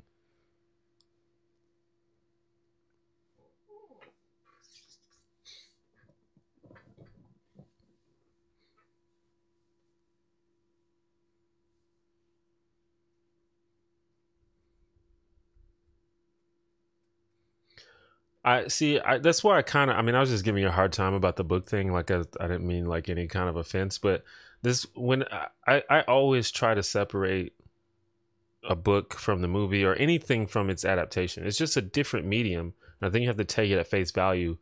Um, like it's just two different things. And I sometimes I kind of even appreciate when people take liberties because it's like I want to see what they're gonna do. I want to see what they can add to it. Now, I think it's worth noting if, say, they change something and the change they made is vastly inferior to the original. But I think you should take it at face value. I really like the Marvel superhero movies, and it's really cool for me because most of these movies are based on comic book stories that I read growing up. Like they're, you know, almost all of these movies are adaptations of old, like really old comic book stories. And it's cool to see what they changed and what's different. And, you know, a lot of times they made, you know, choices that I don't like or that I preferred in the original. For example, in X-Men Days of Future Past, they send Wolverine back in time instead of Bishop. And, you know, we can talk about why they did that. Obviously, because they want Hugh Jackman to be the star. He's the guy. But it would be cool if they did if you know they followed the story and made Bishop the star because Bishop is an awesome character. But the movie was still really good. Like that's one of my favorite Marvel movies. So you know.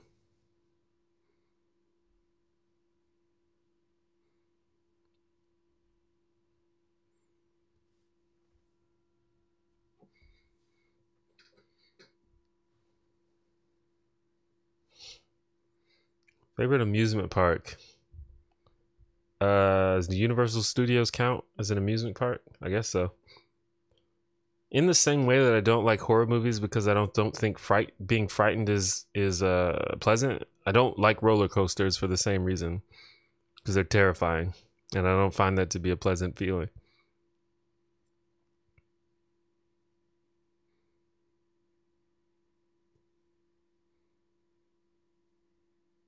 Hugh Jackman is great. He's great actor, played the role well. You know, even his casting as Wolverine kind of annoyed me at first, because Wolverine's supposed to be like this dumpy, like stocky little fucking grumpy character, and they made him like this tall, handsome, lean dude. But, you know, it worked. It's fine. It's a different medium.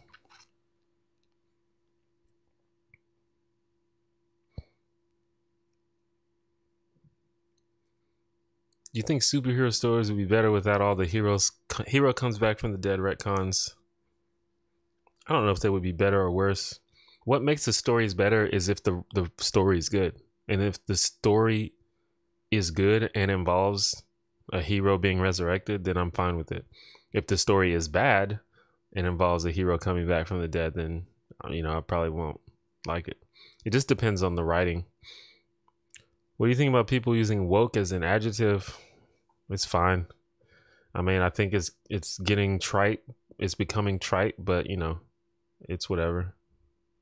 I think it's a pretty good catch-all term when you don't feel like elaborating on what you mean.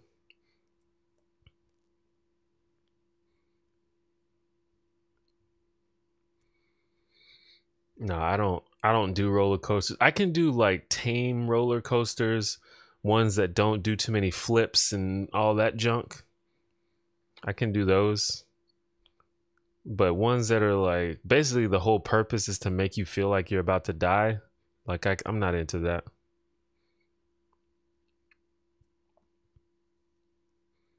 And then there's some where it seems like their main goal is to make you dizzy, and I definitely don't like that.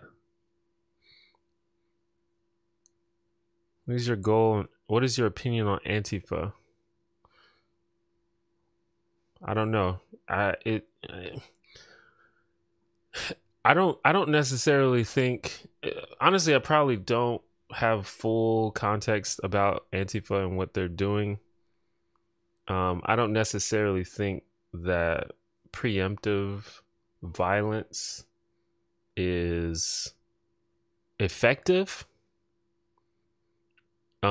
especially depending on who it's against. But I also, at the same time, don't mind if Nazis get punched, for example. But the idea, for example, if you think that you need to just preemptively like attack any far right speaker, or start a riot at, you know, any time a far right speaker is going to give a speech or something, I don't know that that's actually an effective strategy. You know, to some extent, like, and, you know, as far as I know, Antifa probably has a lot of other stuff going on, but this is sort of what they're most known for in the mainstream. To some extent, you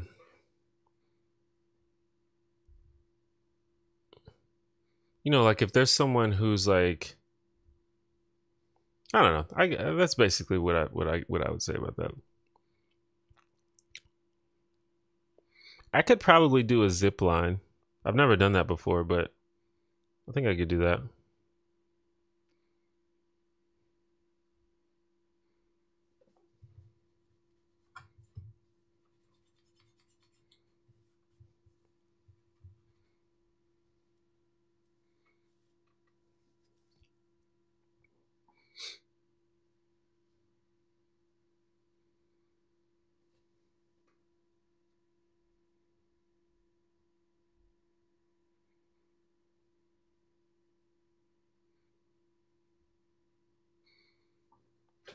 I do know Philosophy Tube. I don't think I've seen this video about Antifa.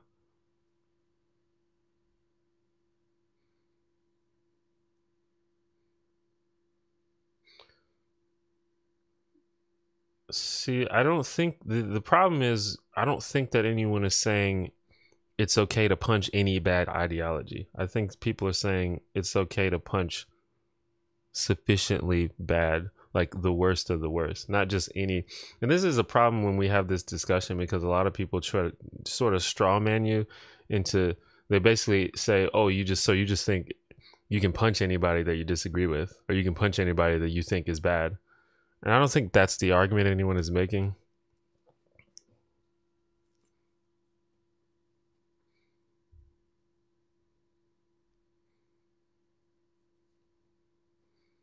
But at the same time, I personally don't I don't like I don't I don't think you should go around punching people. It's probably not effective and it's probably, it's not going to look good on you.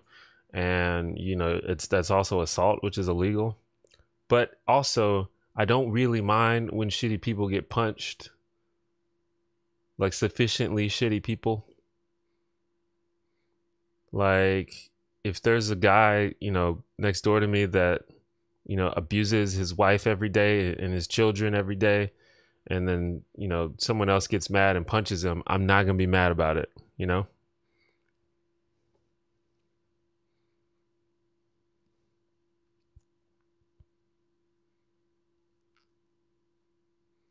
And I think being a Nazi is worse than that. So,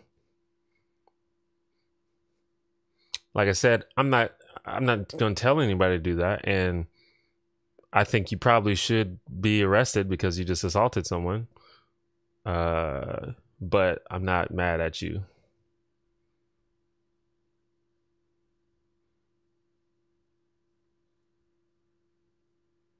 Who gets to qualify? There's no cosmic rule. You decide for yourself what you value and what you think is okay. And I've decided for myself. Legally, you can set a standard. I'm not saying that if you punch someone that you should be immune from the law. I'm just saying what I personally am going to be mad at.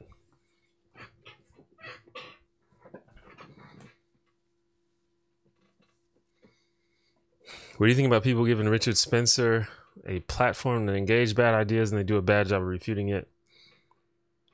Andy Worski. I don't know. I think Andy Worski is he's just kind of in it for the money and the attention. I don't think he really understands or cares about the effects of his actions. In general, I disagree with platforming people that have shitty ideas.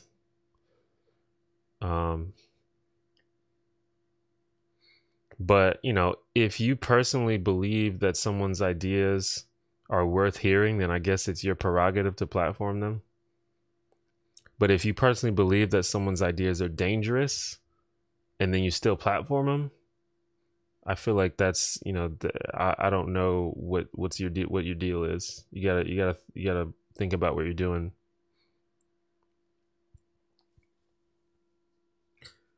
Is Trump unfit for office? Yeah. I think it's pretty clear or it's clear to me that that's the case.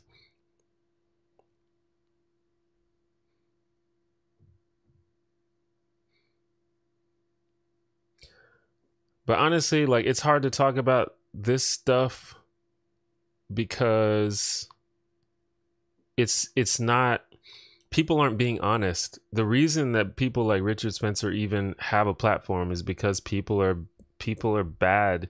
People have bad opinions and people want to specifically oppose progressives.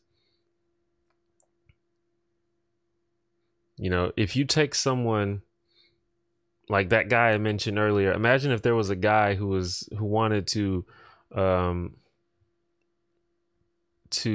honestly, like I don't know what's going on really, because there's the guy who was talking about how it was okay to be a pedophile, and he got invited on a couple people's channels. So I guess there's no telling, there's no limit to what kind of people that they're going to put on, as long as it gets them the attention that they want.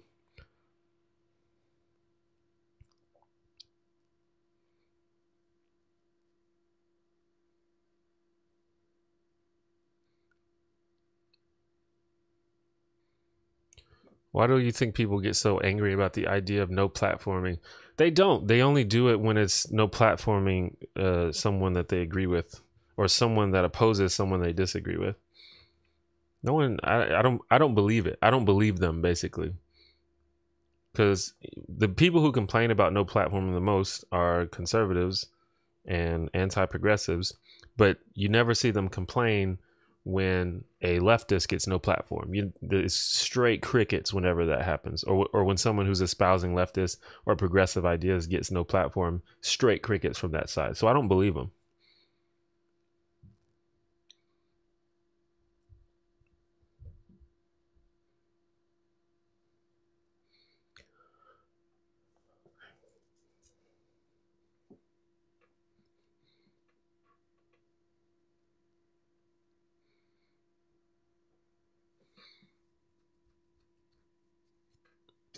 Like, I think if there were people who were being more responsible about this sort of stuff, um, it would be it'd be better. Like, I think it would be interesting to see Destiny debate Richard Spencer, for example, and maybe that'll happen because he's debated some of the most like ridiculous people on the internet. But Worski, like, it's just silly. It's just irresponsible and silly, and that's for example, I wouldn't do that because I probably would be bad at it, and I would probably result in emboldening shitty people. Like, I'm not one of those people that are like, you shouldn't debate bad people, you shouldn't have them on your channel. Like, I don't, that's not my position. But you need to like be responsible about how you're using your platform.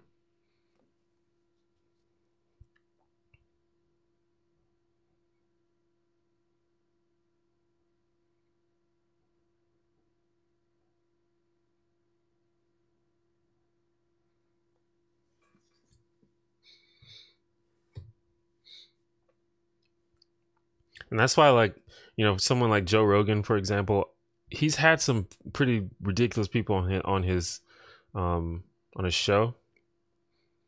But if they say something outrageous, he always calls them out, A lot of the times I don't think he's like equipped to debate some of these people on certain things. And that's why especially some of the smarter people that he deals with, like when he has like Ben Shapiro or Sam Harris on his show and they say something a little bit outrageous, he's like not equipped to really respond to it. But like when Milo was on there talking about how it's okay to be a pedophile, he like directly called him out. So like, if you're gonna call out nonsense, then go for it. But if you're gonna be like Dave Rubin and be like, "Oh, that's interesting. You think that black people are terrible. Go on." And just let I don't know he's had that exact interaction, but basically, if you're gonna be like that, then bruh.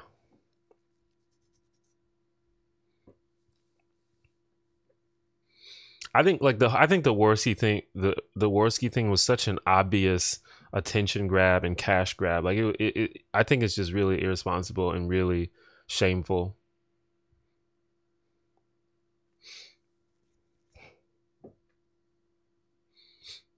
Like, I could see if I thought, like, even Roaming Millennial. I think Roaming Millennial's conversation with Richard Spencer was at least in good faith. I think her opinions are awful, and I think it was a shit show, and I think that she failed at whatever she's trying to do. But I don't think it was a cash grab. I think Worski's was an obvious fucking attention grab.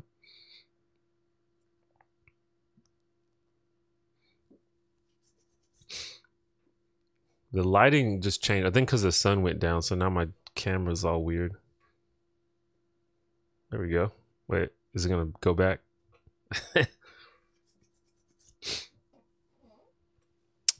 I did not see Joe Rogan's conversation with Brett Weinstein.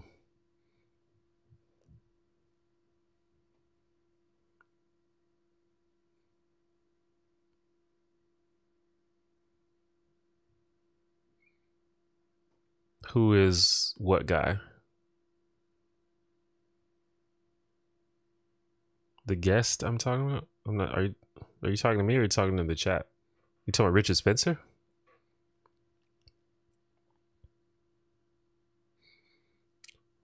Roaming Millennial is a very, very frustrating person.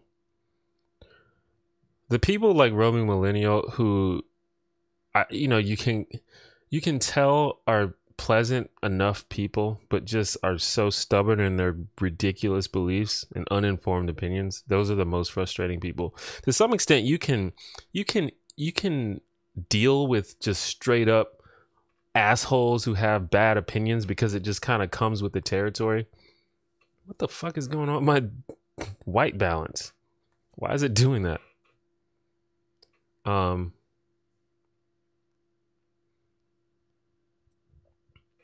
But the people that, that give off this air of like trying to be civil, but then they just, they're really stubborn. I don't know. Oh yeah, Worski and Andy Worski is a YouTuber who I would describe as a shitlord.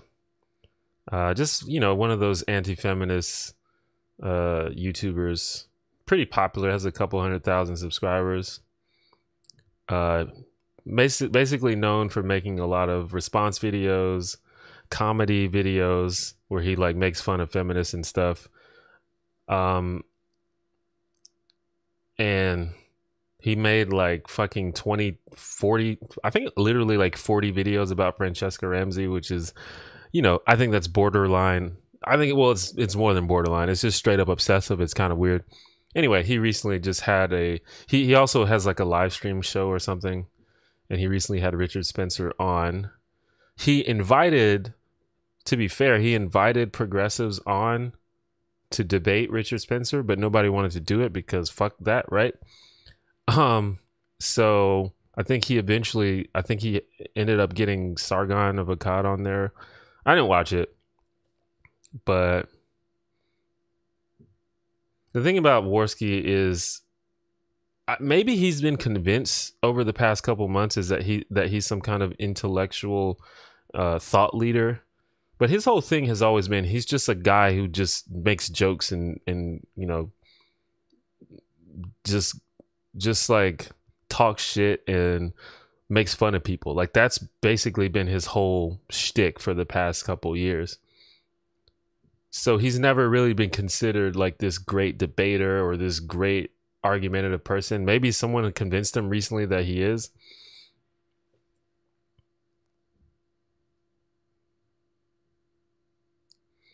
I don't know if I think he sort of made an open invitation. I'm not sure how many like people he specifically asked, but I did see that he asked people.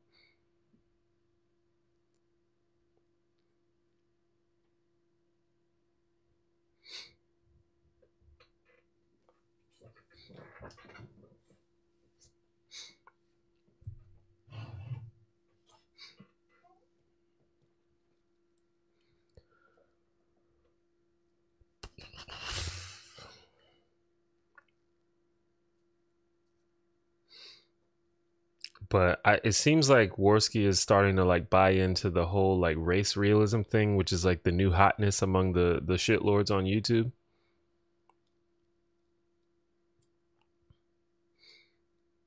What do you think of Tucker Carlson?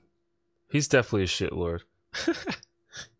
That's just like, it's another catch-all term like woke, where I'm just when you don't feel like elaborating.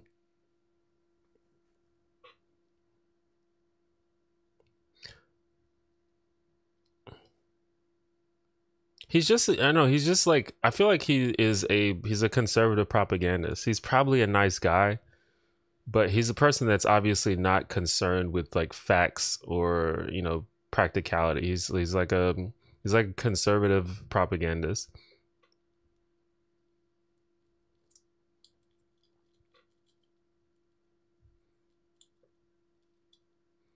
At least from what I've seen.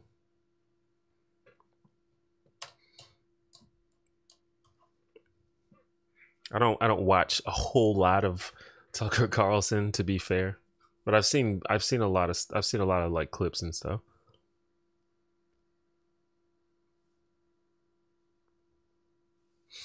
I'm trying to change the white balance, but it works as while my hand is in there, but when I take it away, it does. I can the problem is as I've been sitting here, it's been getting like I'm in front of the window, so the sun has been going down, so the light has shifted, and I think it's reverting to the light in the room, which is like a really like orange light. Like so it's like but it's never been this bad. I can manually change it, but I feel like I don't really feel like doing all that at the moment.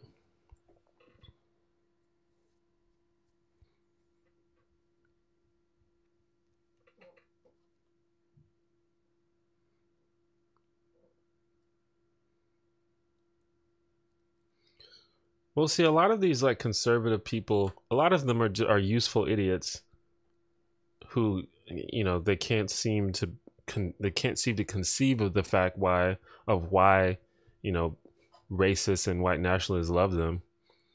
But then a lot of them, I think, are themselves, you know, white separatists and white nationalists.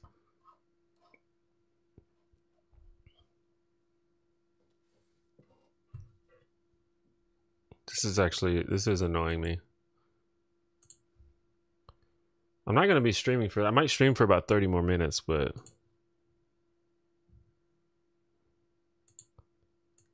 I'm going to fix this anyway.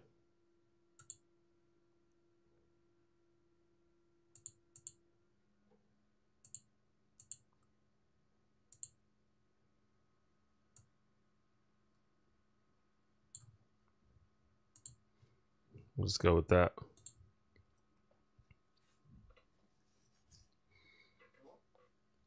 Have I heard of the UK rapper Akala? I don't think so. Is it good? Have I been playing Breath of the Wild? Not recently. I bought it when it first came out and I played it for a good like month, but then I stopped. See, I honestly don't follow UK politics as much as I want to. I should follow it more though.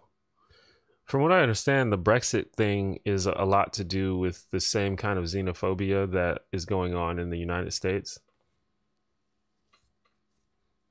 Oh yeah, the ContraPoints lighting.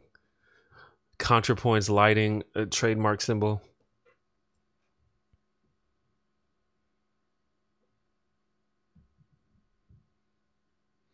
Do you like any of the Fallout games? I've never played any of the Fallout games.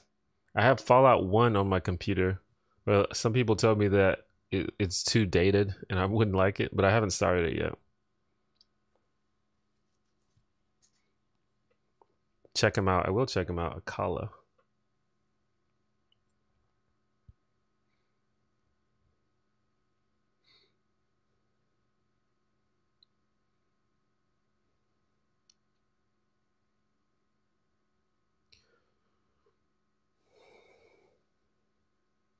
The blonde one that's straight up white nationalist? I feel like that probably applies to a couple of people.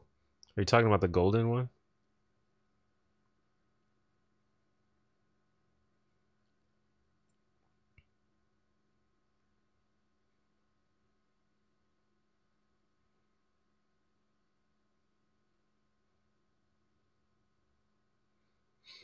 What are your thoughts about trying to reach people with bad ideas? My personal goal is not to I don't go out of my way to try to reach people with bad ideas. My goal is to make my own argument and start conversations, and the people that want to have good faith civil discussions about those conversations, and I'm open to it. But I'm not going to go out of my way to try and reach people with shitty opinions. And you know, I think there's a strong correlation with people that have shitty opinions and people who are uncivil and unwilling to have, you know, reasonable discussions. And I don't think that's a coincidence. But anybody that wants to have a civil, non-troll conversation with me, feel free to approach me, but I'm not going to go out of my way to find you. I'm over that. That's not my jam.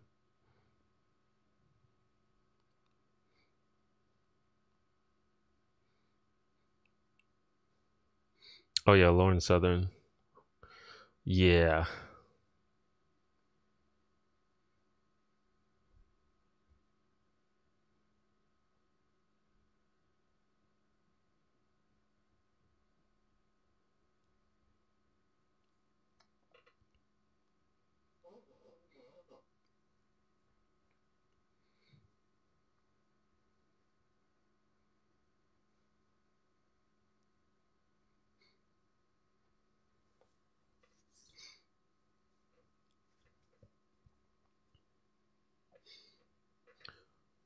thing about a lot of these people is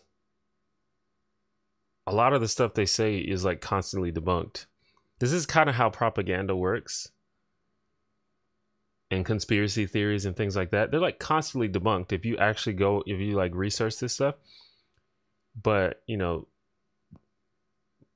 I think that's part of how this echo chamber forms, is like you only watch these alt-right, white nationalists, far-right channels. So that's all you hear. You don't see the fact that the rest of the world has been debunking them since day one.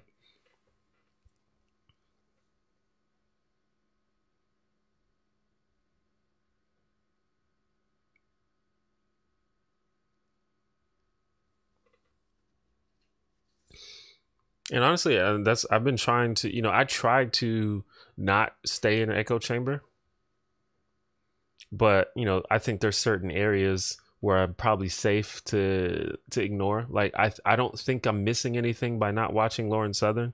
I could be wrong, but you know, I'm okay with it. I don't ignore conservatives as a whole. I listen to conservative arguments, particularly the ones that are made in good faith. And sometimes they're compelling, sometimes they're interesting.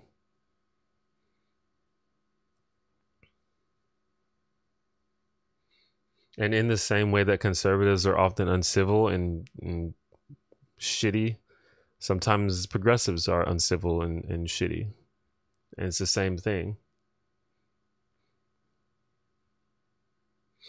You know, like a lot of the people on Twitter, probably most of the progressives that follow me on Twitter, are like strongly like anti-capitalist, and a lot of people are like really fucking uncivil about this conversation. It'd be interesting to have a conversation about capitalism and whether it can be reformed. But instead you get, and again this is just Twitter, but instead you get like fucking, I can't imagine how any smart person could be supportive of capitalism.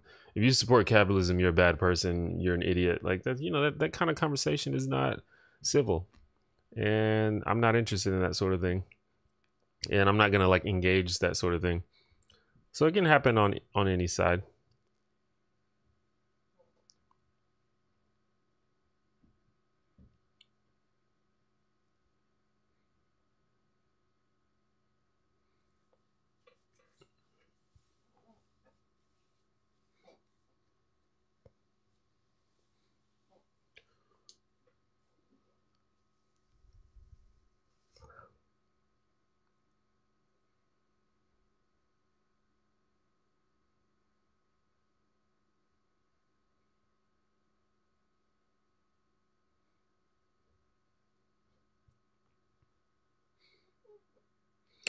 But yeah, my goal is to have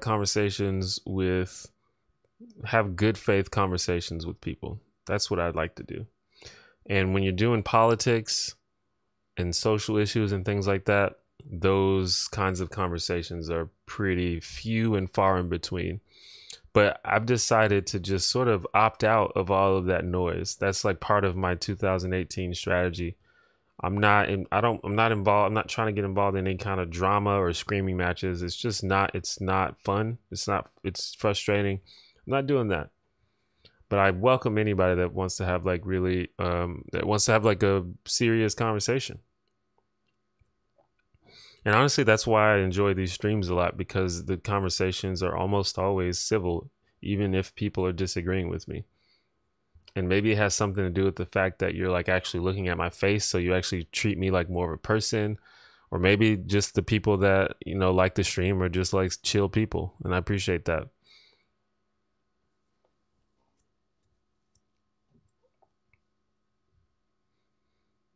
What's your opinion on Destiny? I more or less back Destiny.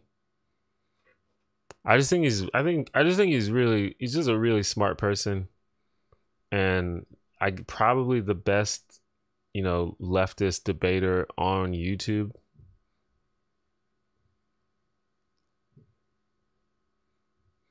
And I disagree with him on some things, but I think probably I agree with him on most things. He's also good at League of Legends, which I envy.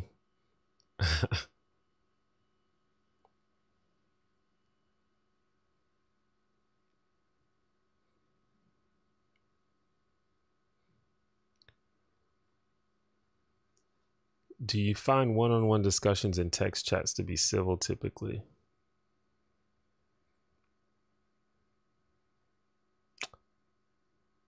Well, I think the type of people that would engage me in a one-on-one private conversation would usually be civil, but it just depends on the person. Some people go into a conversation with they have no intention of engaging your side of the story. They just kind of want to tell you their side, and sometimes that gets frustrating. But usually, you know, the shitty people are people that are like screaming at you on Twitter or commenting on your YouTube or like posting in a public place. Like usually someone that just wants to be a troll is not going to take the time to send you a private email.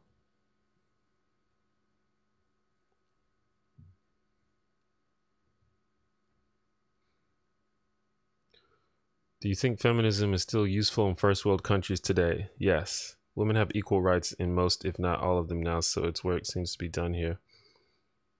I guess they have equal rights on paper, but they're definitely not treated equally. And, you know, there's data to support that.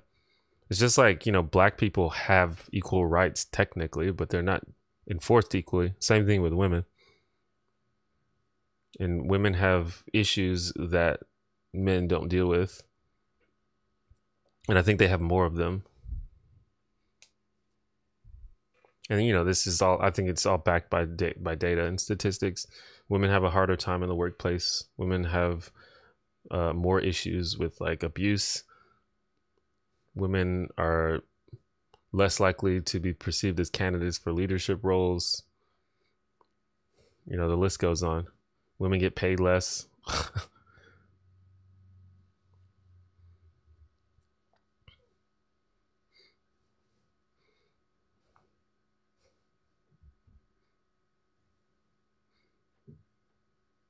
And it's just, you know, I feel like this is obvious if you just kind of look. I can understand if you're like a man and your point of view is sort of, your perspective is a little bit limited. But if you just sort of like open your eyes for a second and just look around and just see how you perceive women, you know, maybe you're like a saint. I'm not gonna accuse you of anything, but I've had to deal with my own biases myself. Like, for example, you know, I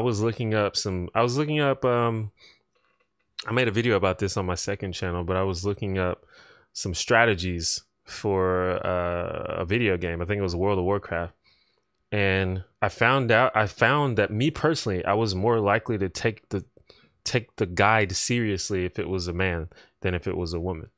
And that's, you know, that's just the biases that we have in society. Like, we all have inherent biases, and that's something I had to confront in myself. So I think you just kind of look out in the world and just see how women are treated. I feel like it's really obvious that women are not treated equally to men.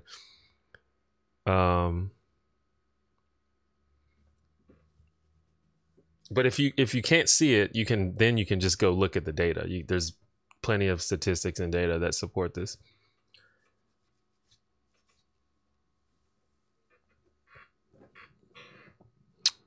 You are women, fair enough. Some third wave feminists are making the problem worse. People are talking about crazy feminist stuff. How can we change their point of view? I don't know. I mean, I think feminists don't always get everything right, but it's like, what is the alternative? Anti-feminists? Because they're crazier. I don't understand the idea of crazy feminists, because it's like, who then are you looking to? Who's working to fix these problems? Feminists are. Who else is? You know, some scientists are crazy, but we don't say fucking scientists are ruining science. You know, that's just kind of a silly thing. I don't really know how to change that mindset, because I think it's kind of silly.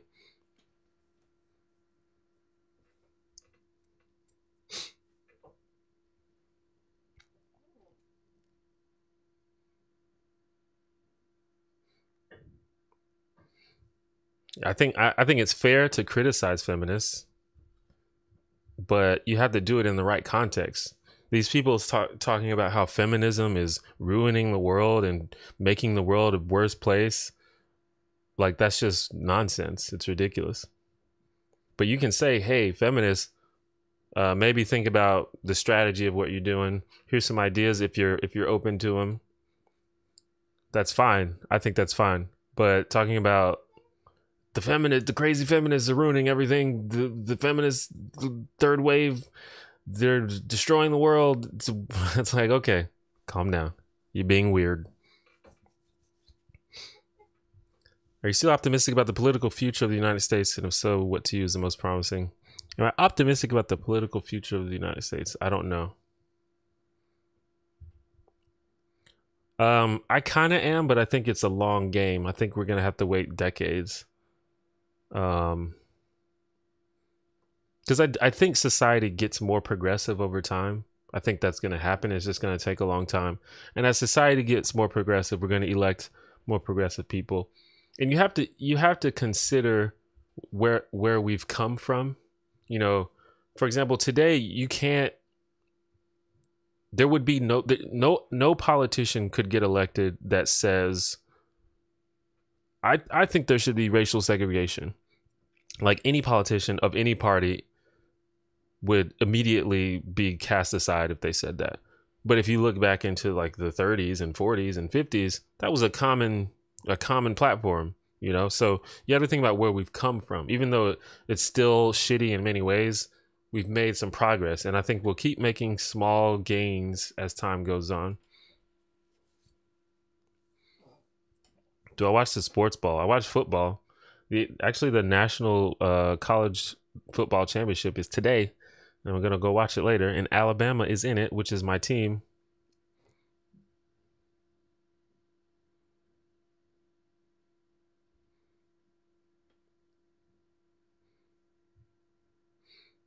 I don't really call myself a feminist either, just because I'm not really active within feminism. I'm not super educated about feminism and feminist theory, but I support feminists, and anybody that is A, paying attention to the facts, and B, wants the world to be a better place. I think it would make sense for you to support feminists and be an ally to feminists. And again, that doesn't mean you can't criticize it, you know. I just talked about football. I love football, but I just made a video with the heavy criticism of football. Even you know, so you know, just because you like something doesn't mean you can't criticize it. Which is, isn't that what Anita Sarkeesian said about video games that everybody ignored? Anyway.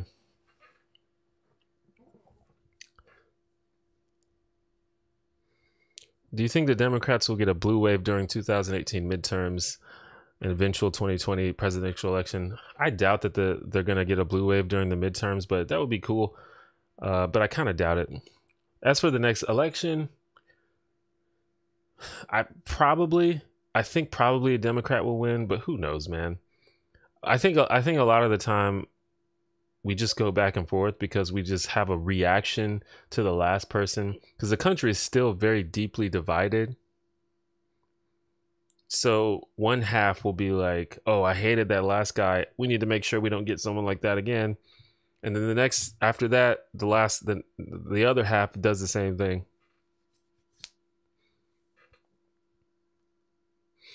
That's another thing too. Feminism is very diverse, and there are a diversity of opinions and a diversity of ideas about how feminism works and is practiced. That's another thing too. And some aspects of feminism are not great.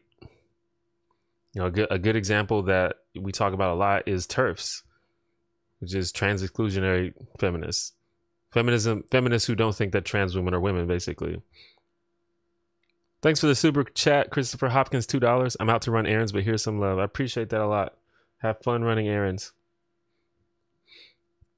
And then there are feminists who are not sex positive. That's another aspect of feminism that I think is not great.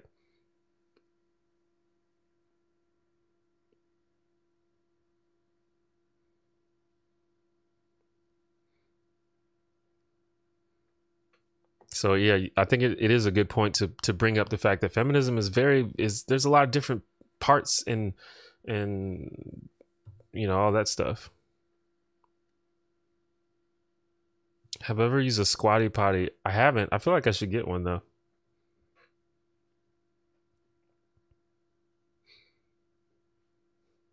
I'm all about those kind of hacks that make things more comfortable and better for yourself.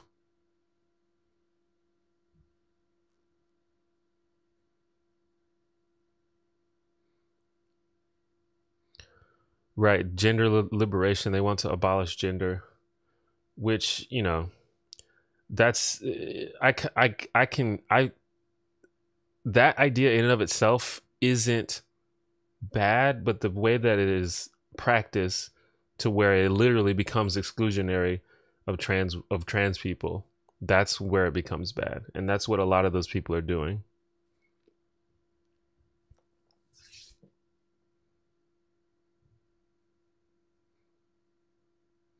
And I don't necessarily think that gender should be abolished, so I don't really even agree with that to begin with. It's the feminists who yell about hating men and how men are terrible that I have issue with. Well, I think that a lot of that is not literal, because the same people that say they hate men are the same people that have friends that are men that date men. I think it's meant to be sort of a poetic thing. But regardless, I think that this idea that it sort of represents a central tenet of feminism is that men are awful is just, I think that's just wrong. Like, I think any honest read of mainstream feminism does you can't come to the conclusion that feminists hate men. You can probably find some angry people on Twitter that say men are awful. I see that a lot. I don't think it's meant to be literal though, most of the time. But maybe it is sometimes. Like, I have friends that have posted stuff that say men are awful, but they're my friend and I'm a man, so I know that they just don't hate all men. I think that's another problem too, is we sort of like reduce people to these like sound bites, and we don't even bother to sort of engage people and try to understand what they actually mean when they say stuff. We just sort of get triggered by these sound bites and like Twitter, 180 character Twitter messages, and we're like, oh, fuck you. Not all men. Hashtag not all men. I wonder if you like actually sat down and like typed a civil message to one of these feminists and said, hey, I was wondering, like, what do you mean when you say that men suck? Do you like literally mean that you just hate all men, that men are bad? I wonder if you did that, how many of them would actually respond to you and say, yeah, I mean that all men are terrible and I hate them all, and we should throw them all in a fire. My guess is that most of them would not respond that way.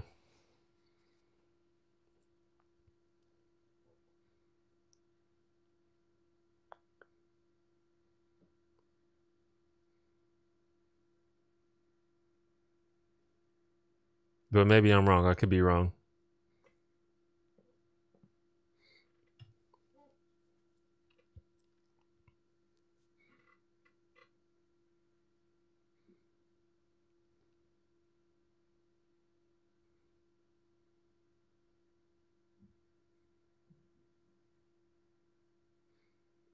They might assume that you're a concerned troll, because concerned trolls are a problem. That's a real thing. But if you tried hard enough, you might get some answers. Well, I mean, that's the case for anything. The obnoxious people are almost always louder than the civil people. That's just how it works. And that's why it's important for individuals such as ourselves to learn how to understand the proportion and the perspective of what's going on in the world. And this is why I had to limit my time on Twitter, because if you spend enough time on Twitter, you're going to think that Twitter represents how the real world is, and it's just not even close.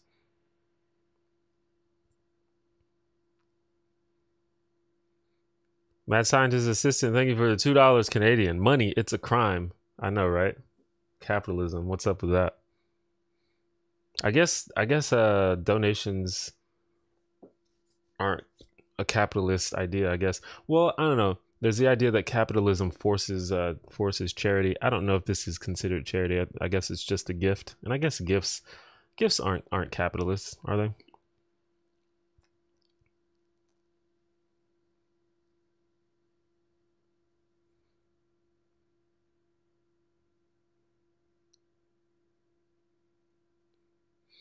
Yeah, here's the thing. This is what I try to, hammer home. Some people are just awful. Being a shit person is not limited to any political ideology or any, worldview or any race.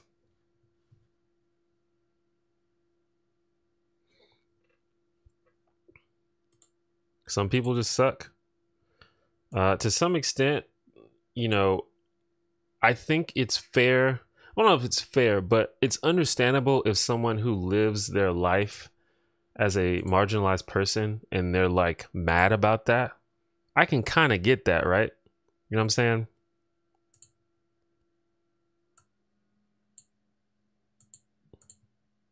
But I still think we have a responsibility to be civil people, All right, hold on.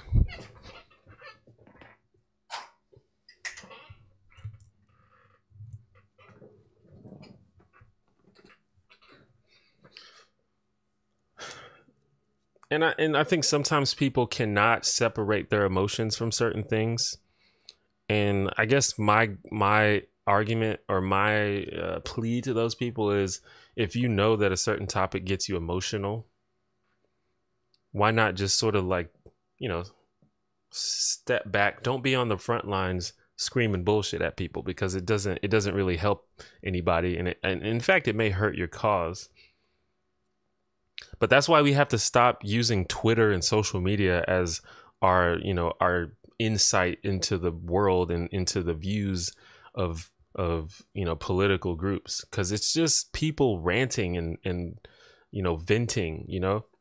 I used to get really mad at Tumblr feminists because there's a lot of crazy, just bizarre shit on Tumblr. But then I realized, oh, this is just some 17-year-old in her room who's just venting on her personal blog. Why am I mad about that? Let them do whatever they want. Who cares? That's not the person I need to be paying attention to. If I want to know what feminism about, I need to read feminist, books. I need to look at feminist lectures. I need to look at feminist speakers, not the fucking the girl on Tumblr. And it's the same thing with Twitter.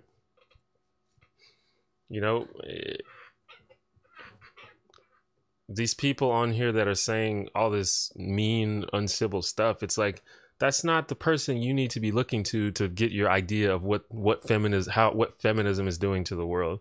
That's just some angry person on the internet who doesn't have anything better to do.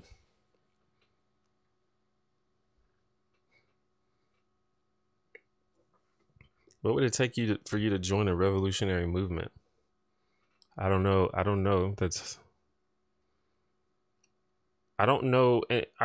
that what you consider like joining a revolutionary movement, because I think that people can participate in different ways. I don't think that everybody needs to be like on the front lines marching. You can join the movement in your own way. And I would probably find a way to join that worked with me, that worked to my strengths.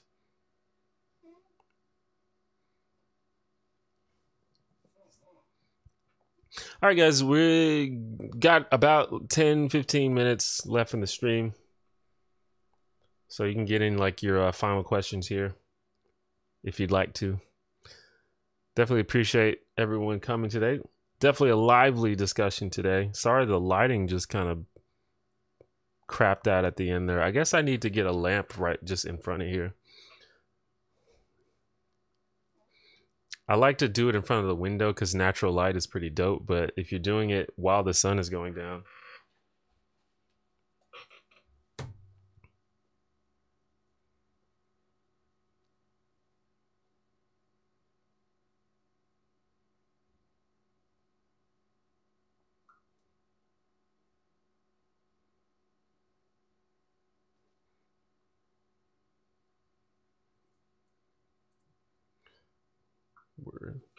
Sorry about that. Making plans. Like I said, we're the national championship is today, football championship, and a bunch of my friends are getting together.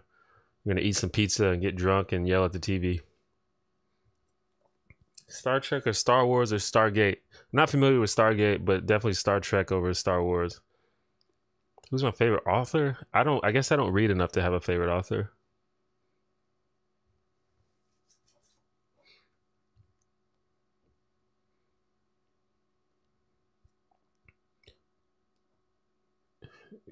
Congratulations, Grey Jedi. You just got engaged. That's awesome.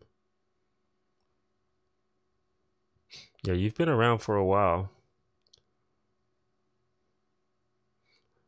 There's still like kind of a few people who are somewhat OGs, been watching for a long time, and they sort of seen my channel evolve over the years, and they still stayed. So that's cool. But I definitely congrats on getting engaged. The older I get, the more I'm like, man, I just want everybody to just find someone and be happy, or just whatever they want to do. Like if that's what they want, if they want to settle down with the person, I hope that they find that. And it's awesome when people find that. I used to be super cynical about relationships. I used to be like, okay, that's people are just bad at relationships, and nobody's gonna stay together. But now I'm just like really hopeful and optimistic about that.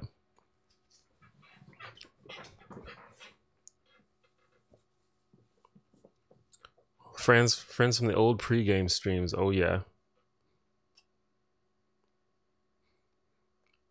I'm 34 and she's 26. I do feel like I'm kind of old. Yeah, that's fine. You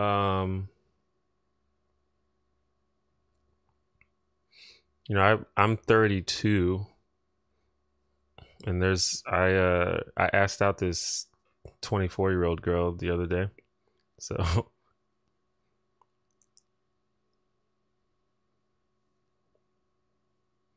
do you think about vegan pride? I don't know that I've heard that much about vegan pride. Is that a thing? There are a lot of people who see the vegan activism as a social justice issue. I don't know if it's appropriative, but I don't really see it that way.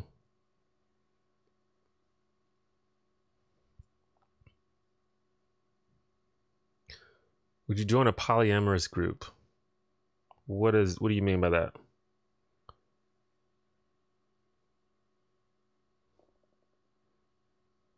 What do you mean by polyamorous group? Like have a threesome with a polyamorous couple or something? Did you say yes? Yes. It was sort of like a let's just hang out sort of thing. I didn't really make it too overtly romantic, but I think you kind of understand when a straight guy asks out a straight girl to hang out. I feel like there's obviously the context is kind of implied, but yeah, she did say yes.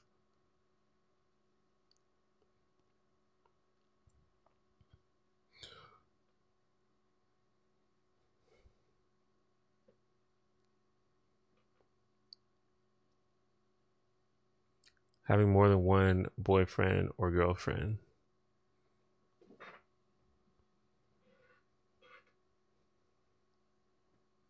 Well, this is something I've thought about a lot. I've considered the fact that I might actually be polyamorous. I do have I don't really have a problem with open relationships, but that's a little bit different than being polyamorous. And I have sort of dated / hooked up with a person who was polyamorous, but I didn't have another girlfriend, but they had other boyfriends. So I've been in that kind of situation before, and it was fine. I don't necessarily oppose monogamy, but and also probably the vast majority of people I'm gonna meet in my life are monogamous. But who knows? But I don't know. Like, I'm not a very jealous person. I'm like if I'm I do say that I probably would want to have a primary partner instead of just having a lot of partners who are equal. I would want to have a primary partner, which some polyamorous people do. Do I ever blush? I don't know. It's hard to tell if I'm blushing because of my skin tone.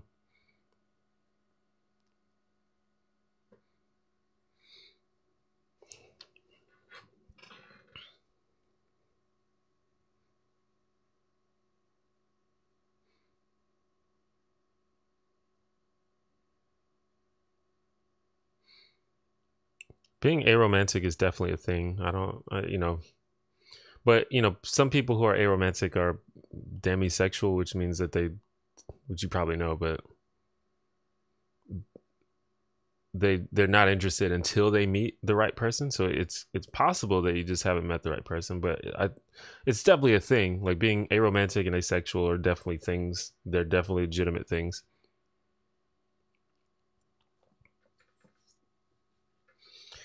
So I don't, but as for me, I don't know. I think probably the ideal would probably be a non-monogamous relationship for me, but I think that I'm open to monogamy.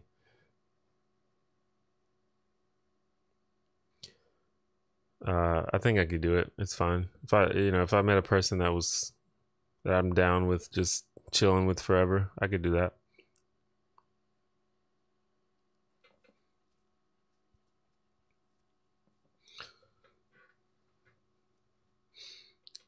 But I haven't been in a long-term relationship in a long time, a long-term monogamous relationship. I don't even remember what it's like.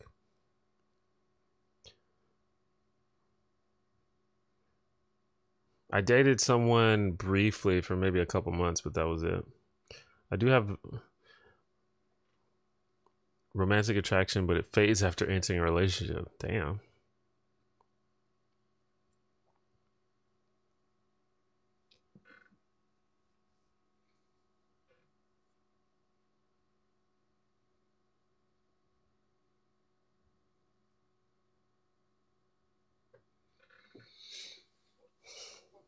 The idea of asexuality, I've talked about this before, but it's something that I do not identify with at all. I'm a very sexual person.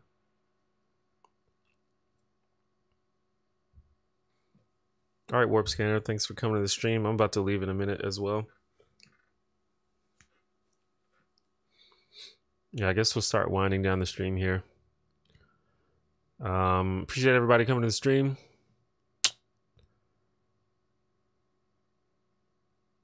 If you'd like to send me another message or question, feel free to email me. hello@theonejanitor.com is the email address. Please follow me on my social media if you have it.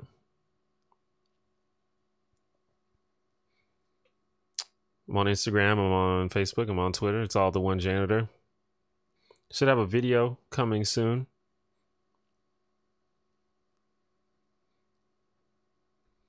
If you would like to support this stream or me or my channel, consider becoming a patron on Patreon. Even $1 a month is amazing.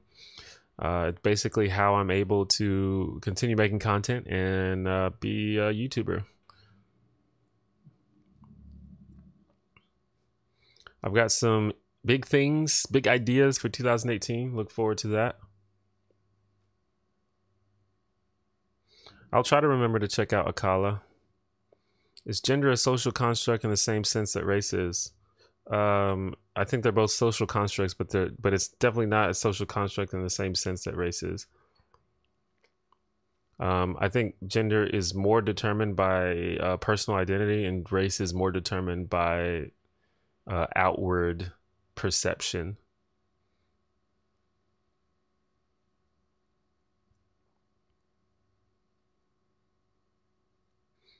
Any more merch coming?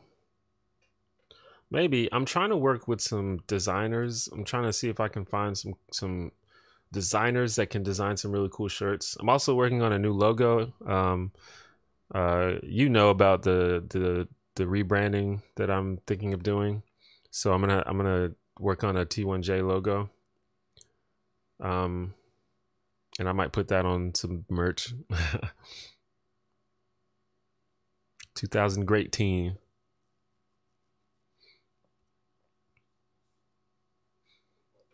Maybe I'll do some research into UK politics and make a video. I just feel like I'm afraid that I might just come off as really ignorant. Speaking of merch, if you want to buy this Heiko shirt, this shirt right here, you can buy this. It comes in many colors: honest, assertive, kind, open-minded. It's a really cool shirt. It's probably the best designed shirt that I've personally made. It's just the coolest one. It's also one of the better selling ones. You can find that at theonejanitor.com/store. All right, Electro Man, thanks for the super chat as always. Collab with Sean. I mean, I'd love to. I think Sean is kind of averse to collabs, I guess. Well, I mean, he's appeared in people's channels before. Do you sell autographed merchandise? I could do that, I guess.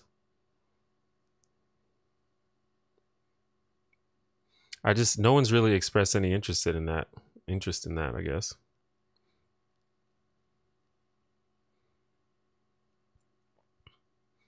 Oh, collab with Sean about UK politics.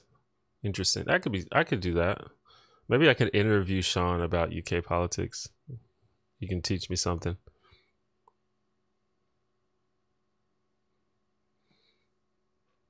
Maybe we can use one of the streams to discuss or devote a little time in the stream to talk about foreign politics.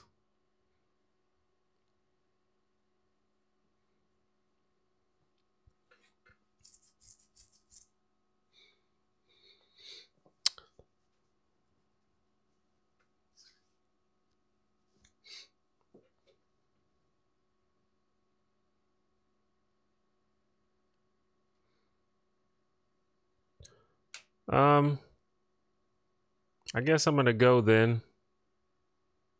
Sorry for the people that just showed up. New Year's pretty good so far. I'm gonna go watch some football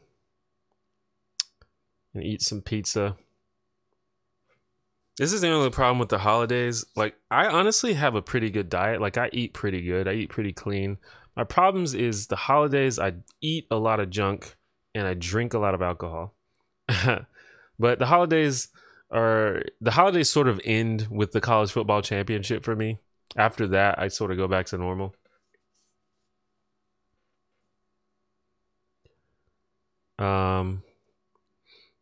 If you want to watch this stream over, I'm gonna make it public on my channel. You can watch it if you want.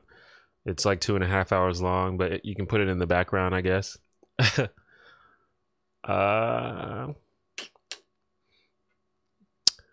What's all my stuff? I want to use this. I want to like promote my stuff on the stream, but I always forget to do it. I got like all these links and stuff. But I can't even remember. I need to write them down. If you have a YouTube channel, consider downloading TubeBuddy. It's amazing. I use it. TubeBuddy, TubeBuddy.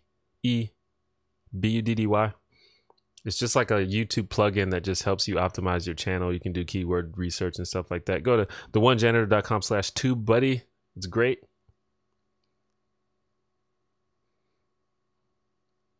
I think I have some other stuff too.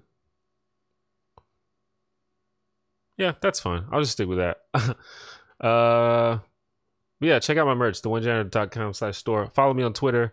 Follow me on Instagram and look out for 2000 Great Teen. Hope you guys have a great day, and I hope you have someone else. I hope you help someone else have a great day. Bye.